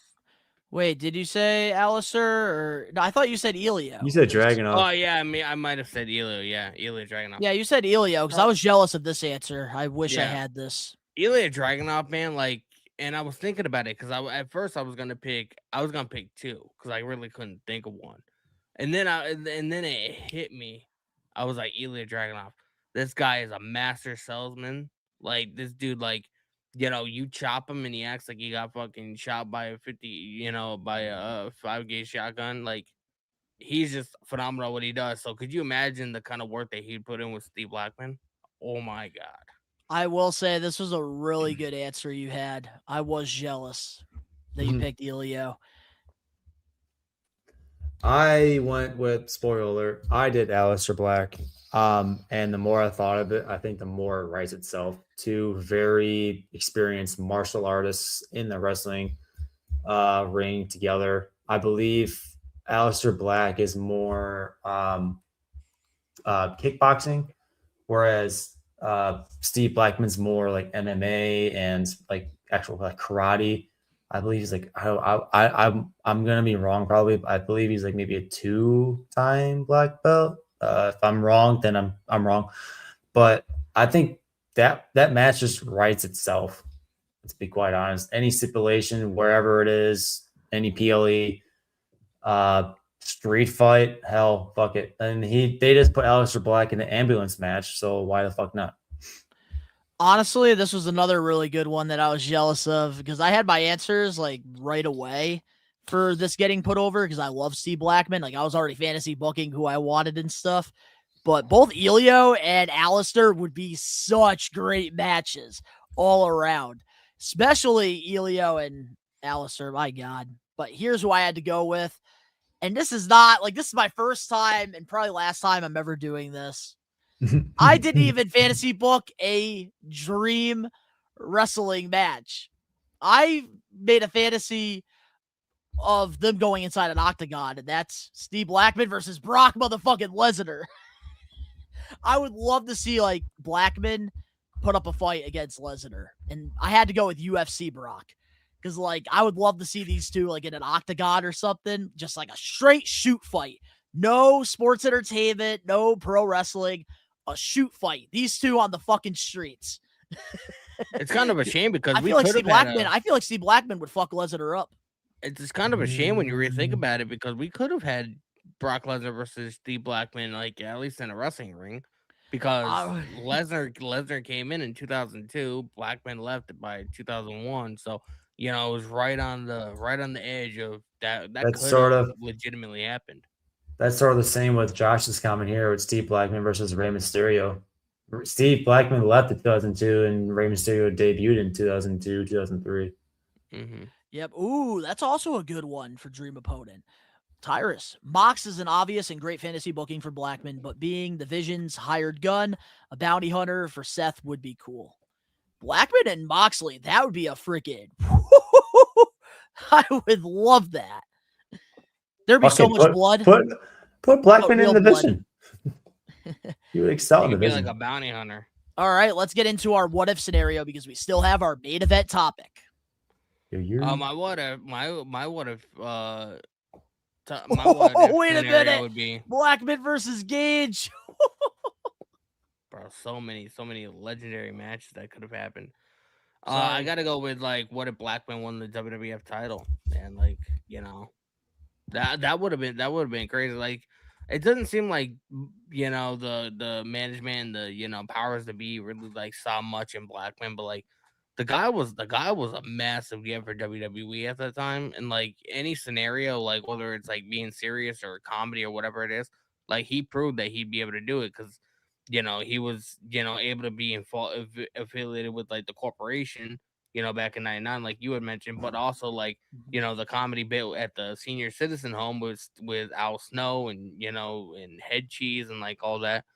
So like, I mean, I do feel like he could have had, doesn't have to be a long run, but I do feel like he could have had a small run with the WWF title. Yeah, I just think with Steve Blackman, like, I do want to add something to what you were saying. He was somebody that I felt like creative was like, oh, this man has no personality. He's not entertaining. That's why we can't give him the world championship. But he's somebody that like didn't need it. Cause like he just had aura. Like when you looked at this guy, he was the lethal fucking weapon. You were not wanting to mess with him. When you see him at big event in New York, you need to ask him these questions. Like, is there any like story or whatever, or like any push in WWE that you were gonna get that just never happened? Or, I'm gonna try to. I'm kind of curious about that. Yeah, we should write that down Which too. I do want to say, shout out to Salvatore Promotions for bringing Blackman in for a big event. Good buddy of mine, good promoter, and always preaching good people. That's what's up, man. Sweet. All right, what do you got for us, Dan? Oh yeah. My biggest what if was if he didn't contract malaria, dysentery, and back in 1989. Damn, he was huge. Fuck. Doesn't even look like the same person. Yep. No, they made the Incredible Hulk out of old Steve Blackman. Yeah, so I mean, he looked like an actual wrestler there, and they went with the martial arts part of it. But I think I was just curious, like if his career would have been any different. And then piggybacking off of Danny saying, like, what if would he actually be a world champion? Because like we were going through the accolades, there weren't that much there. It was 6 times he won the hardcore championship, which is a mid-card title. And that's that was a lower mid. Not even Intercontinental champion, which I think he should have been Intercontinental champ. Maybe a tag team title run with Al Snow would have been good. European champion, like nothing. I'm surprised, yeah. But my what if scenario is something similar to Dan Eddy because he did have that illness, which I know he talked about a lot, I think on Chris Van Vliet's podcast. Yeah. I had my scenario was what if he didn't have the broken neck? Because he did have a lot of neck issues during his WWE run that definitely caused him not to be at his full potential.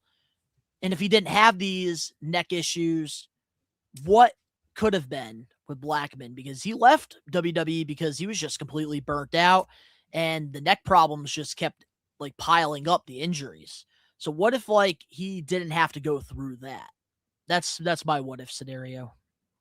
I think at the very least he would have won the IC title maybe 3 times. Yeah, for sure. But that is it for this week's Getting Put Over segment. Steve Blackman is not going to be beating our asses because we finally put him over. Had to give him his flowers that he deserves, even though he does prefer them to be nunchucks. But next week for the Getting Put Over, during our Royal Rumble 2026 predictions, we are going to be reviewing the Royal Rumble 1998. So guys, if you haven't watched the Rumble 98, please go rewatch it so that you can be a part of next week's Getting Put Over segment, my all-time favorite Rumble. And of course, we share our predictions. And Danny will be defending his championship. I'll be defending inside with all the snow, so I'll just be watching TV all day. Hell yeah. And also another thing I want to mention for Steve Blackman, if you guys want to learn more about him, the video that I sent Danny and Dan Eddy was from this YouTuber, Wrestling Bio. And they did a whole story of Steve Blackman. And they go in depth about like his career and like the background of him. A really good video that I highly recommend you guys. I'll right back, yo. All right. Well, with that being said, let's get into the main event topic for this week's episode of the We Are Wrestling podcast. And this one's a good one. It can't be at first this was supposed to be a recap and our main event topic was supposed to be Powerhouse Hobbs, but we decided AJ Styles is a bigger name. I think this is a bigger topic that we have to save for the main event, of course. And oh my God. I hate you, Daddy. All That's right. fine. You can hate me all you Getting want. into our main event topic now. Let's talk about it. This past Monday on Raw, Gunther challenged AJ Styles at the Royal Rumble. But he has to put his career on the line. And of course, AJ Styles accepted the challenge. What's our thoughts on AJ Styles possibly having his last match ever at the Royal Rumble in Saudi? Danny, the floor is yours. Part of me is not happy about it. You know, I feel like his last match should have been at WrestleMania. A lot of people think that it's not gonna happen. Like the match is gonna happen, obviously, but it's gonna have like a screwy finish. It's not gonna end up being his last match or whatever. But what people don't know is, I believe his contract is up at the beginning of February, which would, January 31st, the Royal Rumble. So, that coincides with, the remaining of his contract. Unless he wanted to sign an extension, through WrestleMania, a couple months extension or whatever. But he might be at that point to where, man, he just wants to go. He's been talking about it for a while, and if he didn't feel like he was, ready to go, he wouldn't have been talking about it for the last couple months. So I didn't even think about that. What? Angela makes a great point. I mean, AJ did debut at the Royal Rumble 10 years ago. You're right, 2016. I think they said that on the Monday Night Raw even. Yeah. It makes sense for him to end his career at the Rumble. Kind of it makes sense in Saudi Arabia, but it makes sense. I personally don't want it to happen because I don't want an entire year of AJ Styles like we just had with John Cena. I don't want that. But I want it to be more than 21 days into the new year. So I agree. It's something that irks me because if this is going to be the career match with AJ Styles, if it's not the main event match, then I don't think it's going to happen. If it is the main event, then it's a real possibility. If you have the career match of AJ Styles with the most, one of the most decorated careers that he's had in the middle of the PLE, and then have the Women's Royal Rumble or have a different match, even it's just going to deflate the crowd. They're not going to be into it anymore. So if it is the main event, it's going to be a tell. Well, usually the Women's Royal Rumble opens. Usually the Women's Royal Rumble opens off. I was just using that as an example, but I was saying if they have something else afterwards, then it'll just deflate of what they're trying to happen at the end. But of, AJ said that he doesn't. AJ said he doesn't want a big send off like Cena had. Well, no, I mean his best, his ideal retirement would be to just wrestle the match and then ride off into the sunset, and have not even have people know that it was his last match. That he literally said that. So, but also too, you do have to consider the fact that I think if it was for a World Heavyweight Championship, I could see them making the decision to have that as the main event and have the Royal Rumble be the second to last match. But I think that something bigger is going to happen in the Royal Rumble match, which is why they're going to have that be last. AJ and Gunther will probably be the second to last match on the card. But yeah, I don't know what it is. Doesn't feel right that this is his I'm going match. Still based off it's not going to happen because last month fucking Gunther just retired John Cena. What's next? In February he's going to retire Brock Lesnar. And then also WrestleMania. I was just making a joke because they have month after month after month, March is Randy Orton, I guess. So, and second, the last match that they had, Gunther tapped and made AJ Styles that thought he won and ended up losing. So his last two matches are going to be losing to the same guy, a week later, 2 weeks later. I don't think that's the start of the way that they're having it happen. I don't quite think that they're going to have his last match end in a loss. But hey, if that's what AJ Styles wants, then all the power to him. They had John Cena lose his last match to Gunther last month. I don't think it's going to happen just this close within each other, because if they need to have people come back and refocus on what's going on in the WWE, now because some of it's still kind of fresh in our minds. I'm still fresh that John Cena's like gone. I'm sure you're still feeling the I am the too. aftershocks, the afterwaves, I'm like still not used the to it shock right now. waves, you know? Yeah. So I think in due time, maybe Gunther loses this one and they have a rematch in WrestleMania. AJ Styles signs like a 6-month contract or something like that, and then he rides off in the sunset. I don't see that happening. I think that they are going to be building something with Brock Lesnar and Gunther starting at the Royal Rumble. I just think that that's the road that we're going to go to because for a while, Gunther and Lesnar has been a dream match for so many fans.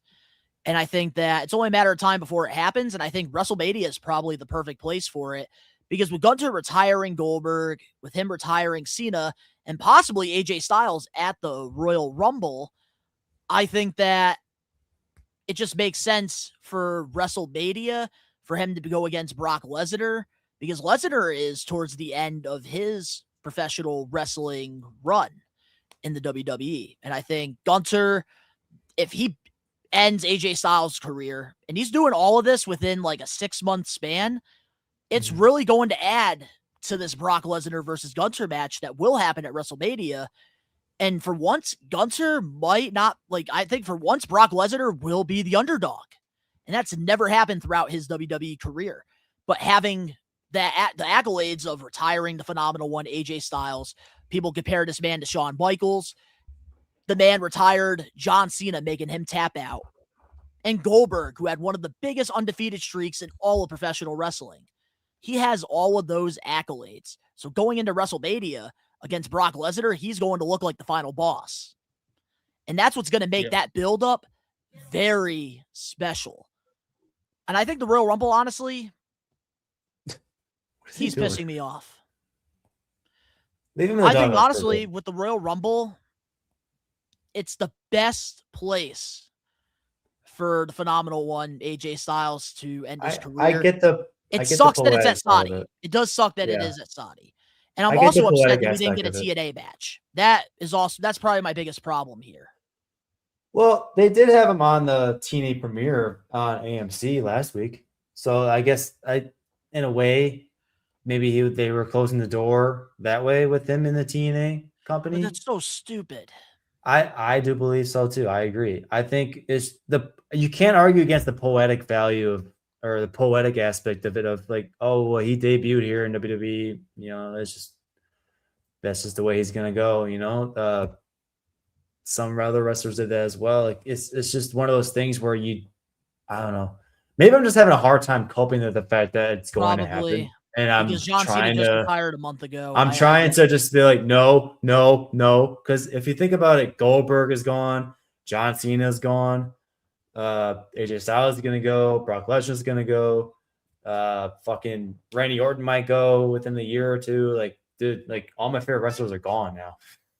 Yeah, so, no, that's true. R-Truth might be going too. So it's like, fuck, dude, I'm old.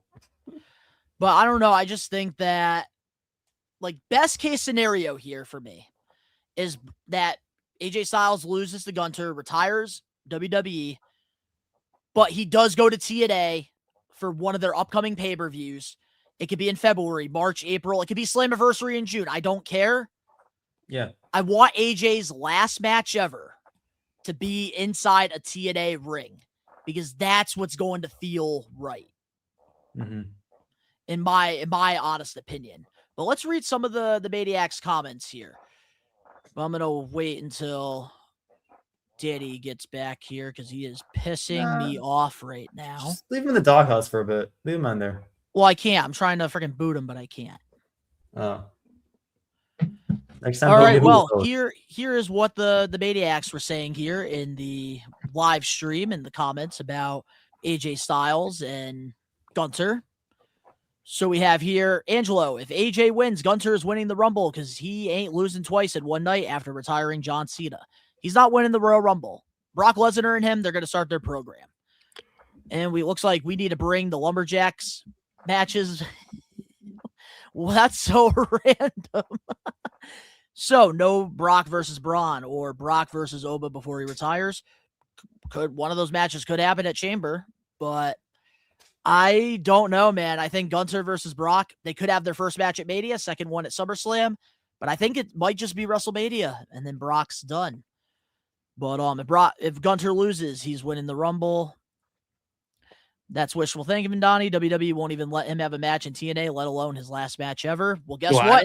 Danny said it. His contract is up in, I believe, the beginning of February. So he could, and he could be not under a WWE deal, and he could do a one-off with TNA. That's where he has his final match. And I'm speculating that it's going to be AJ Styles versus Frankie Kazarian, because Frankie Kazarian's one of his best friends. Mike Santana posted a graphic of him and AJ Styles, no caption, no nothing, like 2 days ago.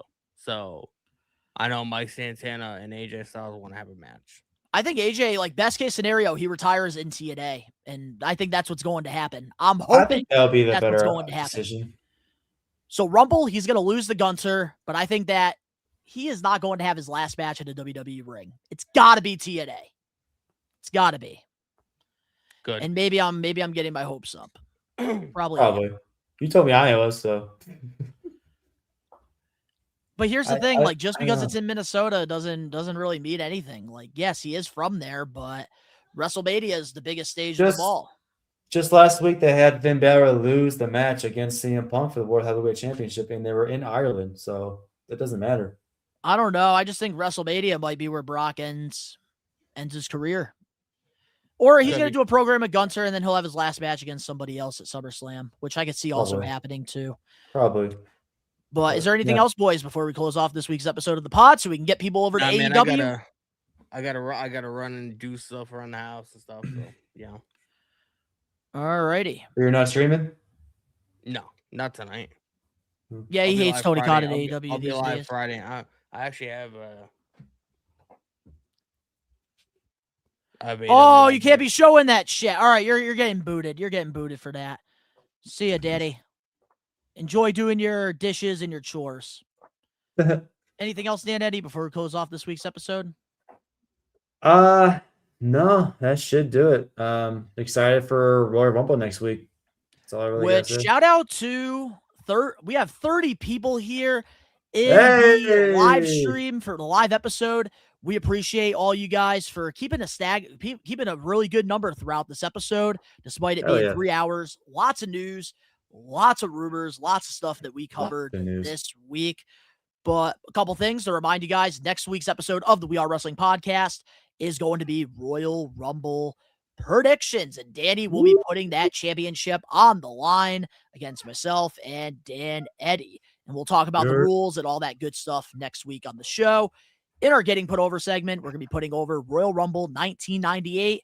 We're going to be doing a full review on that Royal Rumble. So if you guys haven't watched it yet, please go watch it so that you can be a part of our discussion for the Getting Put Over. Also, next Saturday, I'll be live on the We Are Wrestling YouTube channel for the Royal Rumble.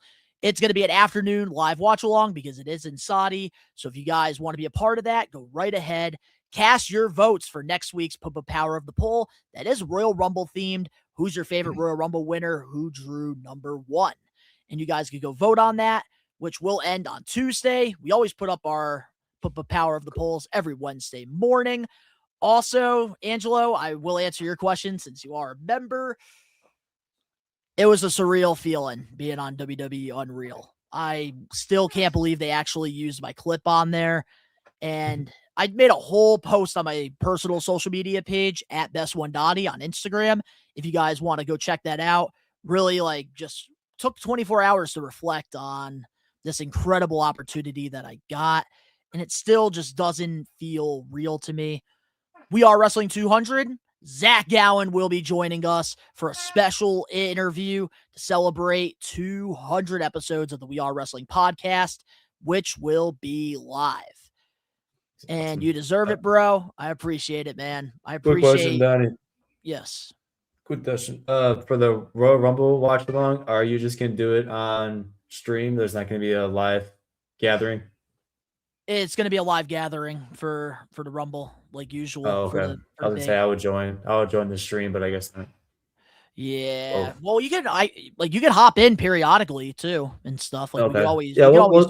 we'll talk about it off. Yeah, we'll talk about it. Yeah. But to all the We Are Wrestling Maniacs out there worldwide, if you guys enjoyed this week's episode, smash that like button now. If you're not a We Are Wrestling Maniac yet already and you're listening to this episode wherever you get your podcast, please leave us a 5-star review, not just any review, a best one review, and download this episode. If you're not following We Are Wrestling over on Facebook, Instagram, X, and TikTok, go follow us on there. We're posting clips. We're posting daily wrestling news, rumors, and even clips from like interviews with wrestlers. So if you guys want to stay up to date, up to snuff with pro wrestling, go follow We Are Wrestling over on the social medias. If you're not a We Are Wrestling Maniac, get ready over on the YouTube channel where you can be a part of these episodes live every Wednesday, 5 p.m. Eastern Standard Time. You get additional content, reactions, vlogs, live watch-alongs for all the WWE PLEs, AEW pay-per-views, and of course, specials, everything pro wrestling on here. We recommend you guys to hit that subscribe button now, turn on the post notifications. We're so close to 8,000 subscribers. Help us get there before We Are Wrestling Podcast 200. Links down in the description box below. You can go follow myself and Dan Eddy over on our social medias. Danny Huckins as well, which I should take those down because he kept freaking leaving and coming and leaving and coming. He is going to have a talk. We're talking to him off air about I still this. hope he loses the title next week. I'm getting tired of it. I hope he loses too, because we thought John Moxley freaking having the championship in the briefcase was bad.